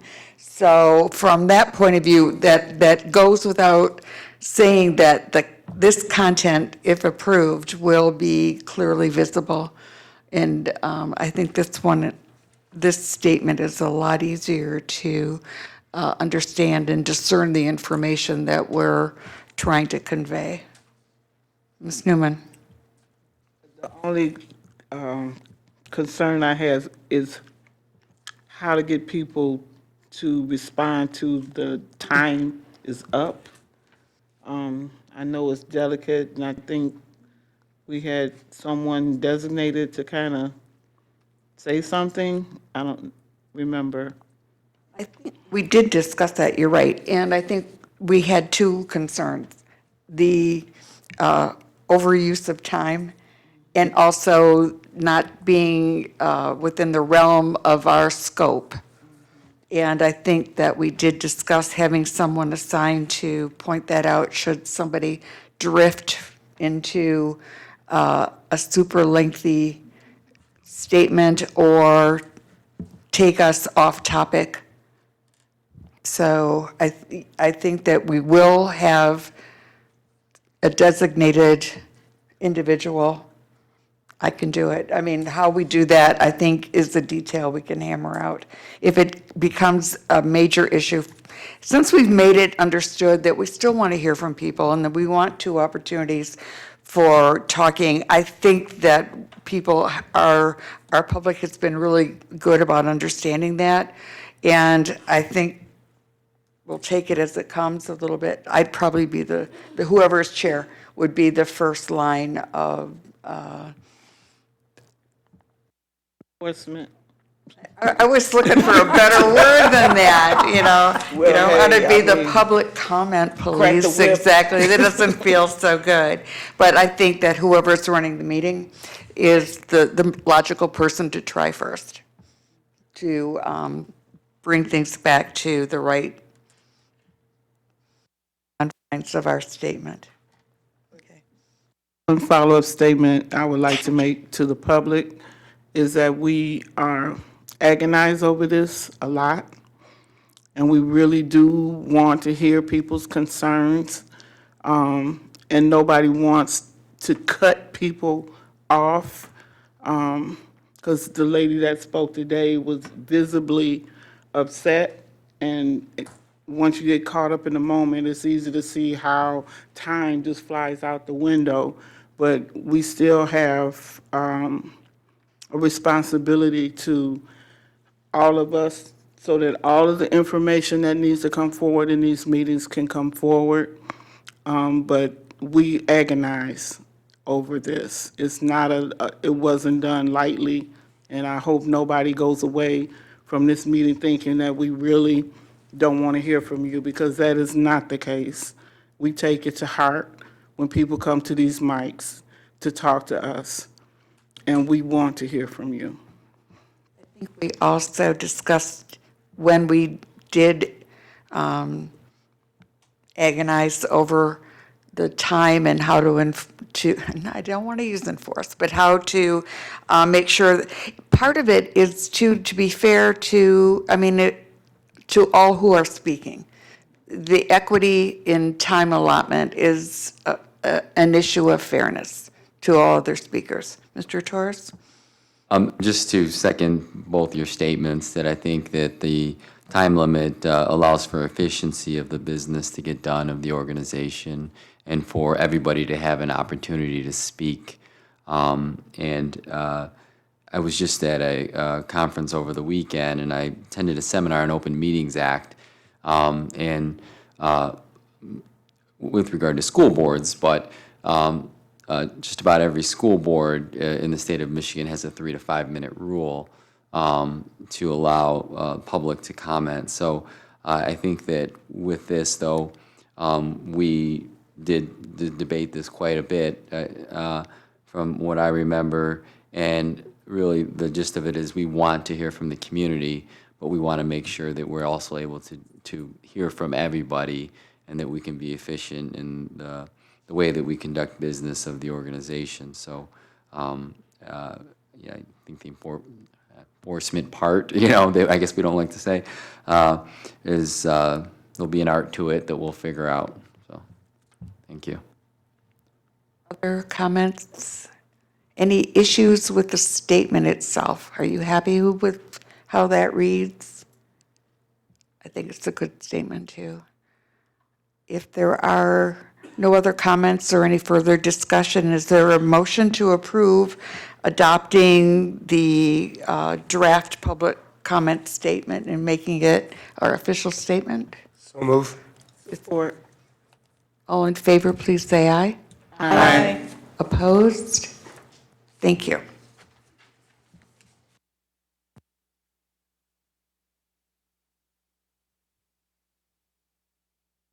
Our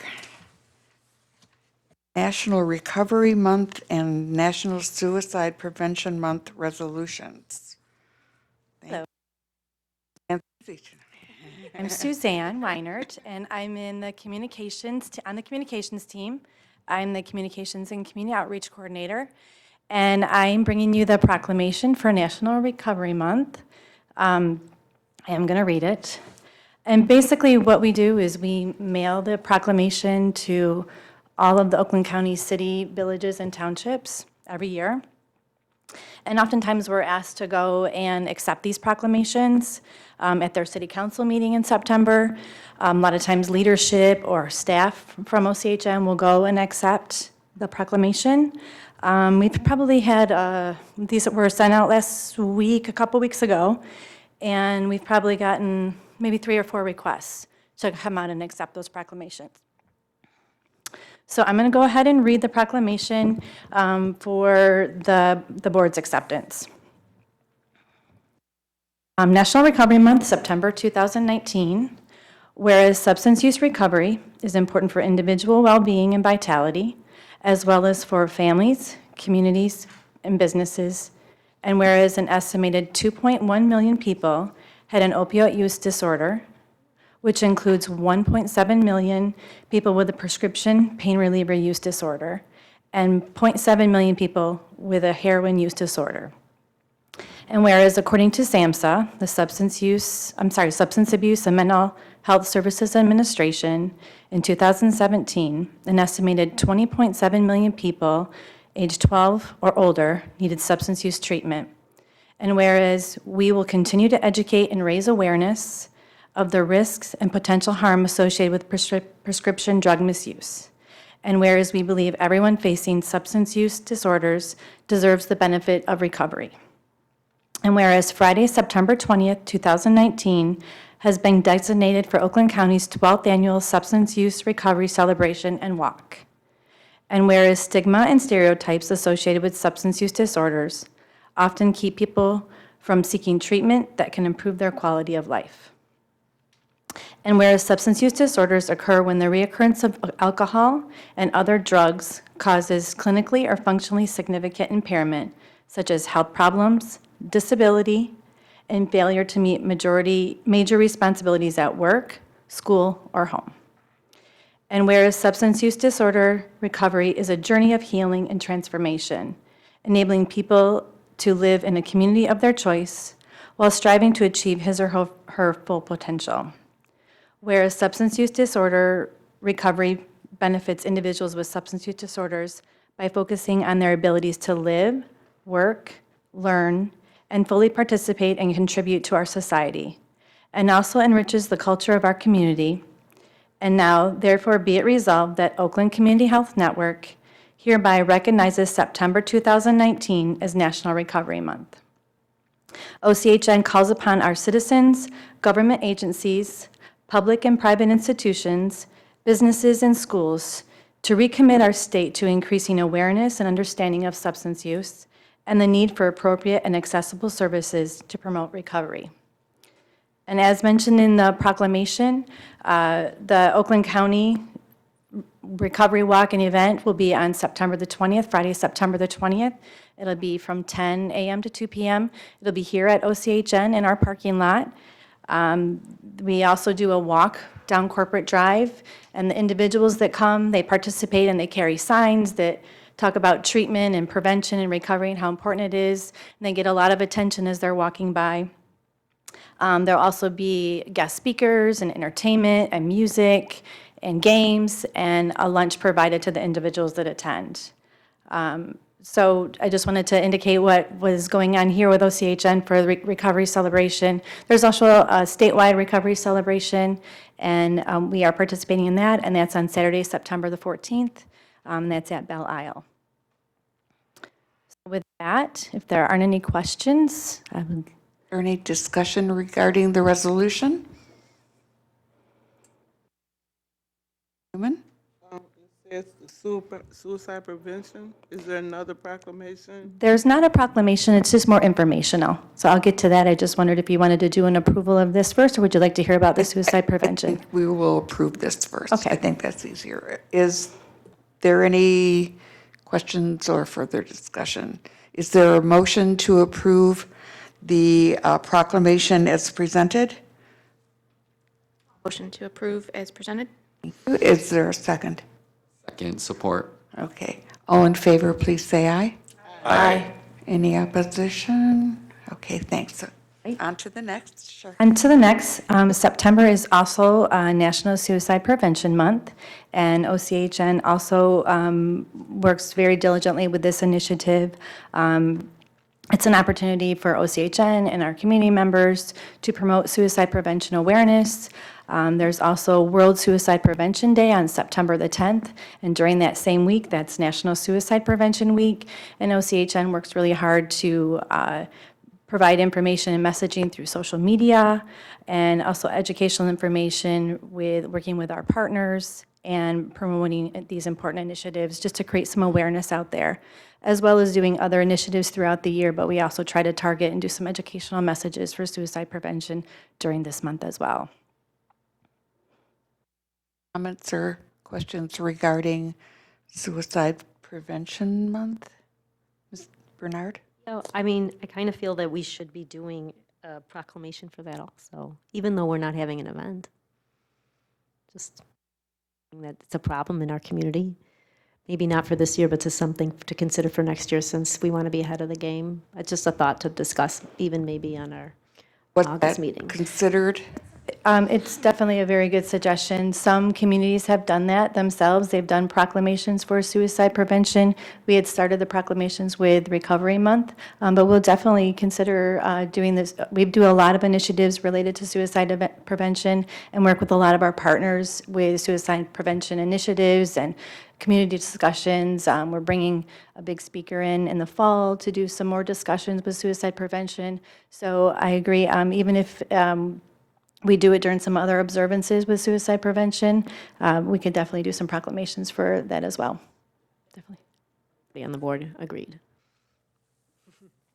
Is there anyone who thinks that noting by proclamation Suicide Prevention Month is a bad idea? Not that I'm trying to twist your thinking. Potentially be a joint proclamation, a lot of time, like, as I I think they're mentioned. worthy of their own recognition. I really do. I think that suicide prevention is such an important effort, and I'd like to see us note it personally. Is there anyone who disagrees with that? So I think you can say that there's board energy to support creating a proclamation for Suicide Prevention Month as well.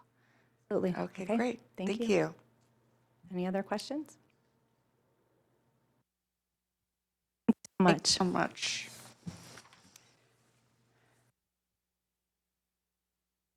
Next items on our agenda, Recipient Rights Advisory Committee report, Jonathan? There we go. The Recipient Rights Advisory Committee met on August 1st at 5:30. Nicole Gittleman was, who's our chair, was the facilitator. There was a nomination and vote to elect Chuck Bigelow as the next vice chair for the committee. And one reason for that is that Ahmed Agarwal's role on the RAC is up for renewal. So he's not term limited, but his renewal would be voted on in the September RRAC meeting for a likely recommendation back to this board for his renewal. Dean Fender, the manager of the Office of Recipient Rights, presented on the semi-annual review of the Recipient Rights Data Report. I didn't see anything in there that was an anomaly compared to prior years. So nothing really worth noting on the report. Vicki Suter, Director of Rights and Advocacy, reported on the upcoming state MDHHS ORR Recipient Rights Conference in September. Members of this committee discussed who may or may not attend this conference on behalf of OCHN. Who's going is still TBD. We also led discussion and policy review of policy CS 7.1. So that's the policy that we look at annually that it was known previously as Alternatives to Guardianship, and so it's been renamed to Supported Decision Making. And the reason we did that was to better demonstrate OCHN's commitment to ensuring the preservation of basic human and civil rights that every individual should be aware of. So that was the only material change to that, to policy number CS 7.1. There were a couple of typos too, but those were caught, but nothing material. Gene Fender also reported on the OCHN contracted sites reviewed. So through July 29th, so roughly 10 months, 89.6, call it 90% of the 445 sites have now been visited for their annual visit. At the rate we're going, we'll clearly make the whole list for the fiscal year. There was no appeals report, so I don't know if there's any appeals going on. We didn't know of it. And then lastly, the next meeting of the Recipient Rights Advisory Committee will be held on Thursday, September 5th at 5:30. I can't believe that that's That's my report. Are there any questions for Jonathan regarding the report from the Recipient Rights Advisory Committee? On to Citizens Advisory Committee report, Ms. Newman. I have my June report. I don't have my July report. I'm going to give the June report today with a disclaimer. The Novi Rotary Club um, does a Feed the Need program where they feed the children every day and provide them with snacks and provide the parents with some type of educational activity during that time. And they offered it to CNS, and the anti-stigma team stepped up and volunteered their services to do 7 different presentations to the parents and 7 different crafts to the kids. I don't know who that genius was that decided that was a good idea. I'll have to investigate to see. So I will have 2 reports for the next month's meeting. But the June report is as follows. The meeting was called to order by the chairperson, Ms. Glenda Vadosh, who also welcomed everyone to the meeting. Everyone in attendance introduced themselves to the rest of the group. The May meeting minutes were approved in public comment. An announcement was made about the upcoming July is Minority Mental Health Awareness Month event sponsored by OCHN. The suggestion was made to make sure the flyer had information on how people could register without the internet. The event is scheduled for July 16th at OCHN from 10:30 a.m. to 1:30 p.m. The next issue raised in public comment was about unlicensed group homes and the issues that the people we serve and their support persons were having with the properties not being maintained. The person suggested that there needed to have all group homes licensed in Oakland County, and that's what she was advocating for. The Community Education and Community Evaluation and Education Committee has openings and encouraged the CAC to let people know and hopefully provide potential members. Kathleen Kovac was scheduled to review the annual plan, but was unable to attend the meeting, so Christine Burke filled in for her. Christine reviewed the process and the tasks involved that Kathleen is responsible for. She also encouraged the members of the CAC to review and comment on the current plan. Christine also discussed the vision statement and the change made to it to make sure respectful language is also always being used. Other topics covered included advocacy and empowerment, civil rights and guardianship, as well as self-determination, and an update on the 298 pilots. The the committee was asked to make, I'm sorry, I should have read this to myself. The CAC asked a committee to make a recommendation to them about the issue of adding more members.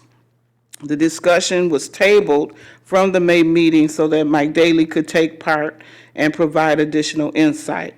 There was a lot of discussion about the composition of the membership and drawing attention to the fact that there are specific groups that aren't present currently on the CAC, such as people from the LGBTQ plus population, as well as representatives from the substance use disorder community. And we felt that greater outreach is needed to help diversify the voices at the table of the CAC. Members gave their reports and the meeting was adjourned. Respect. Thank you. Are there any questions for Malkia regarding her report of the June CAC meeting? Oh, since Dr. Klotz isn't here this evening, obviously there will be no oversight policy board. I think are the minutes are in our packet? Did Dr. Klotz submit anything in writing? Okay, thank you. Next item, director's report. Ms. Downey? I apologize for not having a written director's report. I will have it emailed to everyone by the end of the week or later this week. Obviously, no questions for that. Next item is other business. I would just remind that we will be having a study session to address the specifics of fiscal oversight. Does anyone else have any other business they'd like to share at this time? Question. What would the day of the study session be? Is it the I Thursday? was so living in fear somebody was going to ask that because I forgot to look. I don't. 29th, It's the August 29th. 29th. Okay, that's what I thought. Thank you. I would have said it if I knew it. Other questions? Other business? Wanted to make the announcement that Dr. Michelle Reed, the Chief Medical Officer for CNS Healthcare, and myself will be on Fox 2 News tomorrow morning at 8 o'clock. So if anybody is able to tune in, and it's going to be live. Well, best of luck. What is your subject? Minority mental health, I believe. We did an interview back in May and something happened to the videotape, so they are bringing us back into the studio tomorrow morning at 7:30 in the Sure, morning. the two of you will be quite splendid. But we wish you vote of luck confidence. nonetheless. Thank you. All right, other business.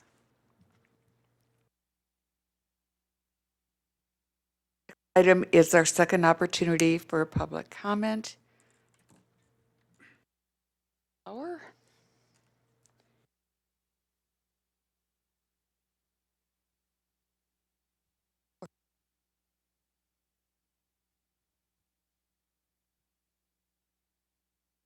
You were here for the discussion, so you know the drill. Okay, great. I know the rules. My name's Liz Bauer, and I live in Ferndale, Michigan.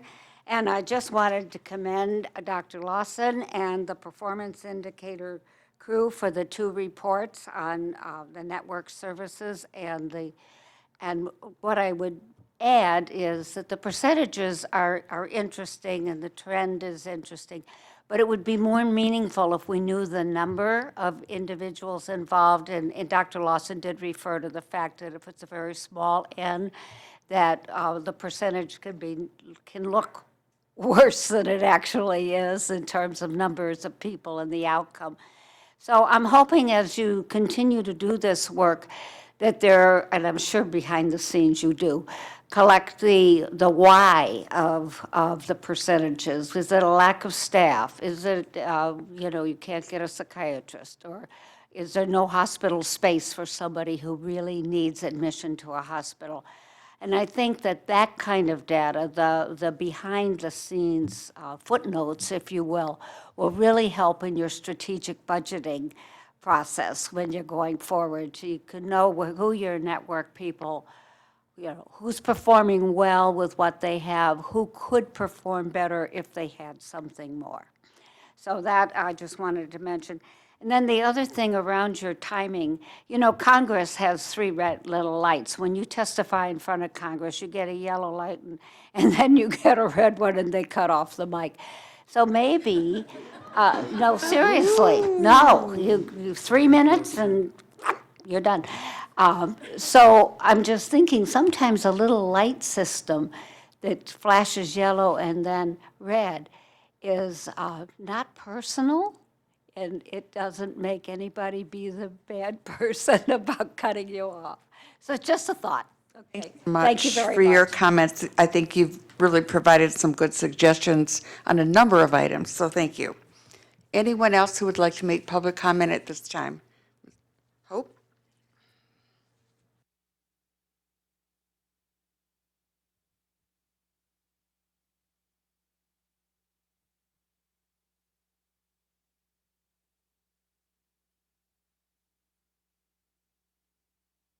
I was watching the report on measurements, and I noticed that we measure the length of time before people get screened at Common Ground, but there's no measure about when people go into the hospital. You have to get services within so many days if you're in the community, and you have to get something if you're a child. But Common Ground, you have to have, I guess, 180 minutes or something. But that's it. They don't tell you when these people get into a hospital. And I know they talked earlier, like we should be proud that we aren't using hospitals.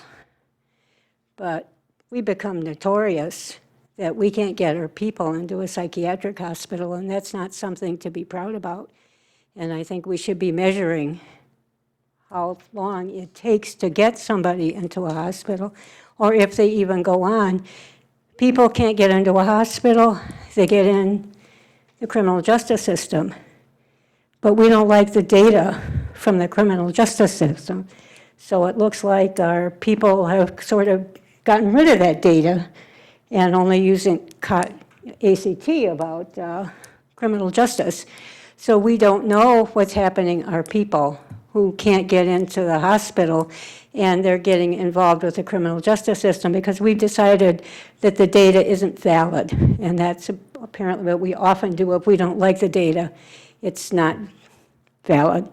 And third, criminal justice involvement doesn't just have to be incarceration. It should be any contact with police, special sheriffs, criminal justice individuals. It doesn't mean that you had to go into jail in order to get measured for criminal justice involvement.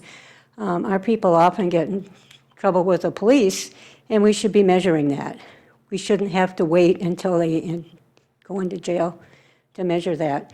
So I suggest that if the state doesn't require us to measure the time between getting certed and petitioned for hospitalization and hospitalization itself, that our CMH should measure those numbers and see if our people are getting timely hospitalization. So, thank you. Your comments and suggestions, I'm sure they'll be taken to heart. Thank you. Is there anyone else who would like to make public comment at this time?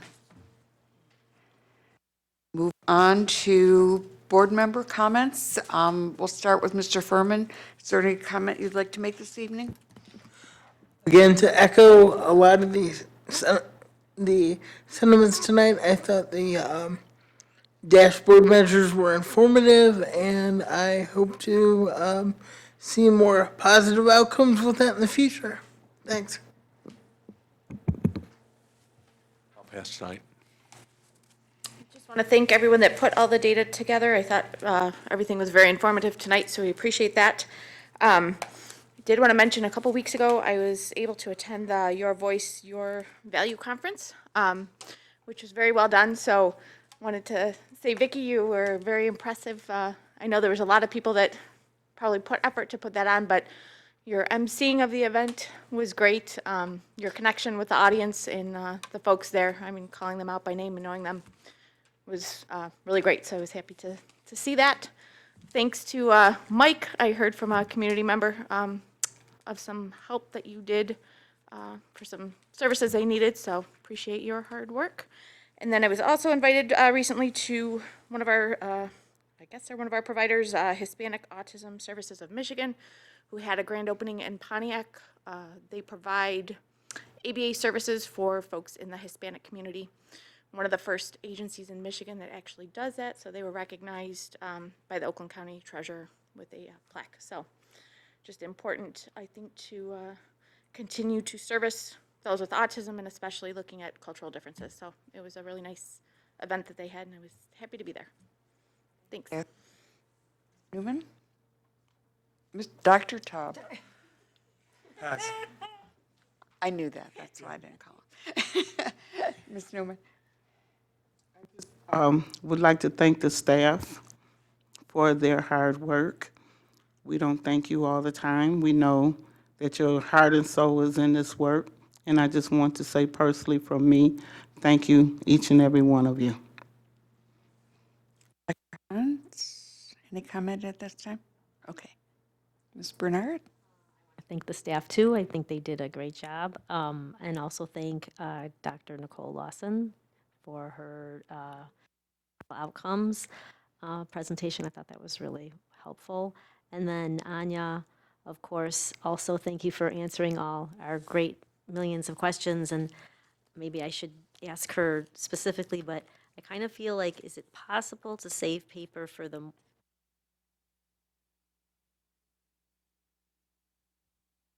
I think that's a reasonable discussion to have. I agree. where we have that or if we ask, but it's great to see it, but anyway, but thank you. Whoever. Thank you. Just want to briefly state the financial oversight planning. I was not able to be present for that conversation, but I did have an opportunity to review all the information that Sid had thoroughly provided and then have a conversation with him after that meeting. So I am in support of that discussion in the study session that we are going to have on the 29th, looks like. And then one of the topics that we had discussed was potentially the changing of times of meetings, committee of the whole structure, and then also board meetings. So just wanted to bring that back up, I guess, if it's something we could discuss in the future. I know that there was some board, there was some board support for potentially looking at adjusting those times. Thank you. That pending how our conversation goes at the study session, I think we'll have better parameters for figuring out the kinds of time schedule we might need. So it hasn't been lost. It just hasn't, we're going to do things in what I think is a more reasonable order. But it's not lost. So, and I always appreciate the presentations from our staff, and I really think that they have become really helpful and insightful. I think that we are here to learn and here to better understand what we are wanting and supporting for the people we serve, because that's the most important thing. But the better we understand, the better our questions can be, and the more knowledge we have that we can convert to wisdom, hopefully. So I always appreciate that, and I think that the quality of the presentations have really been exceptional, and I hope to see that continue. I know it's possible, but I do appreciate the effort. I know sometimes it's the 12th version that makes it to the floor, so thanks for all that. Other than that, any other last-minute thoughts? Then I believe we are adjourned. Thank you.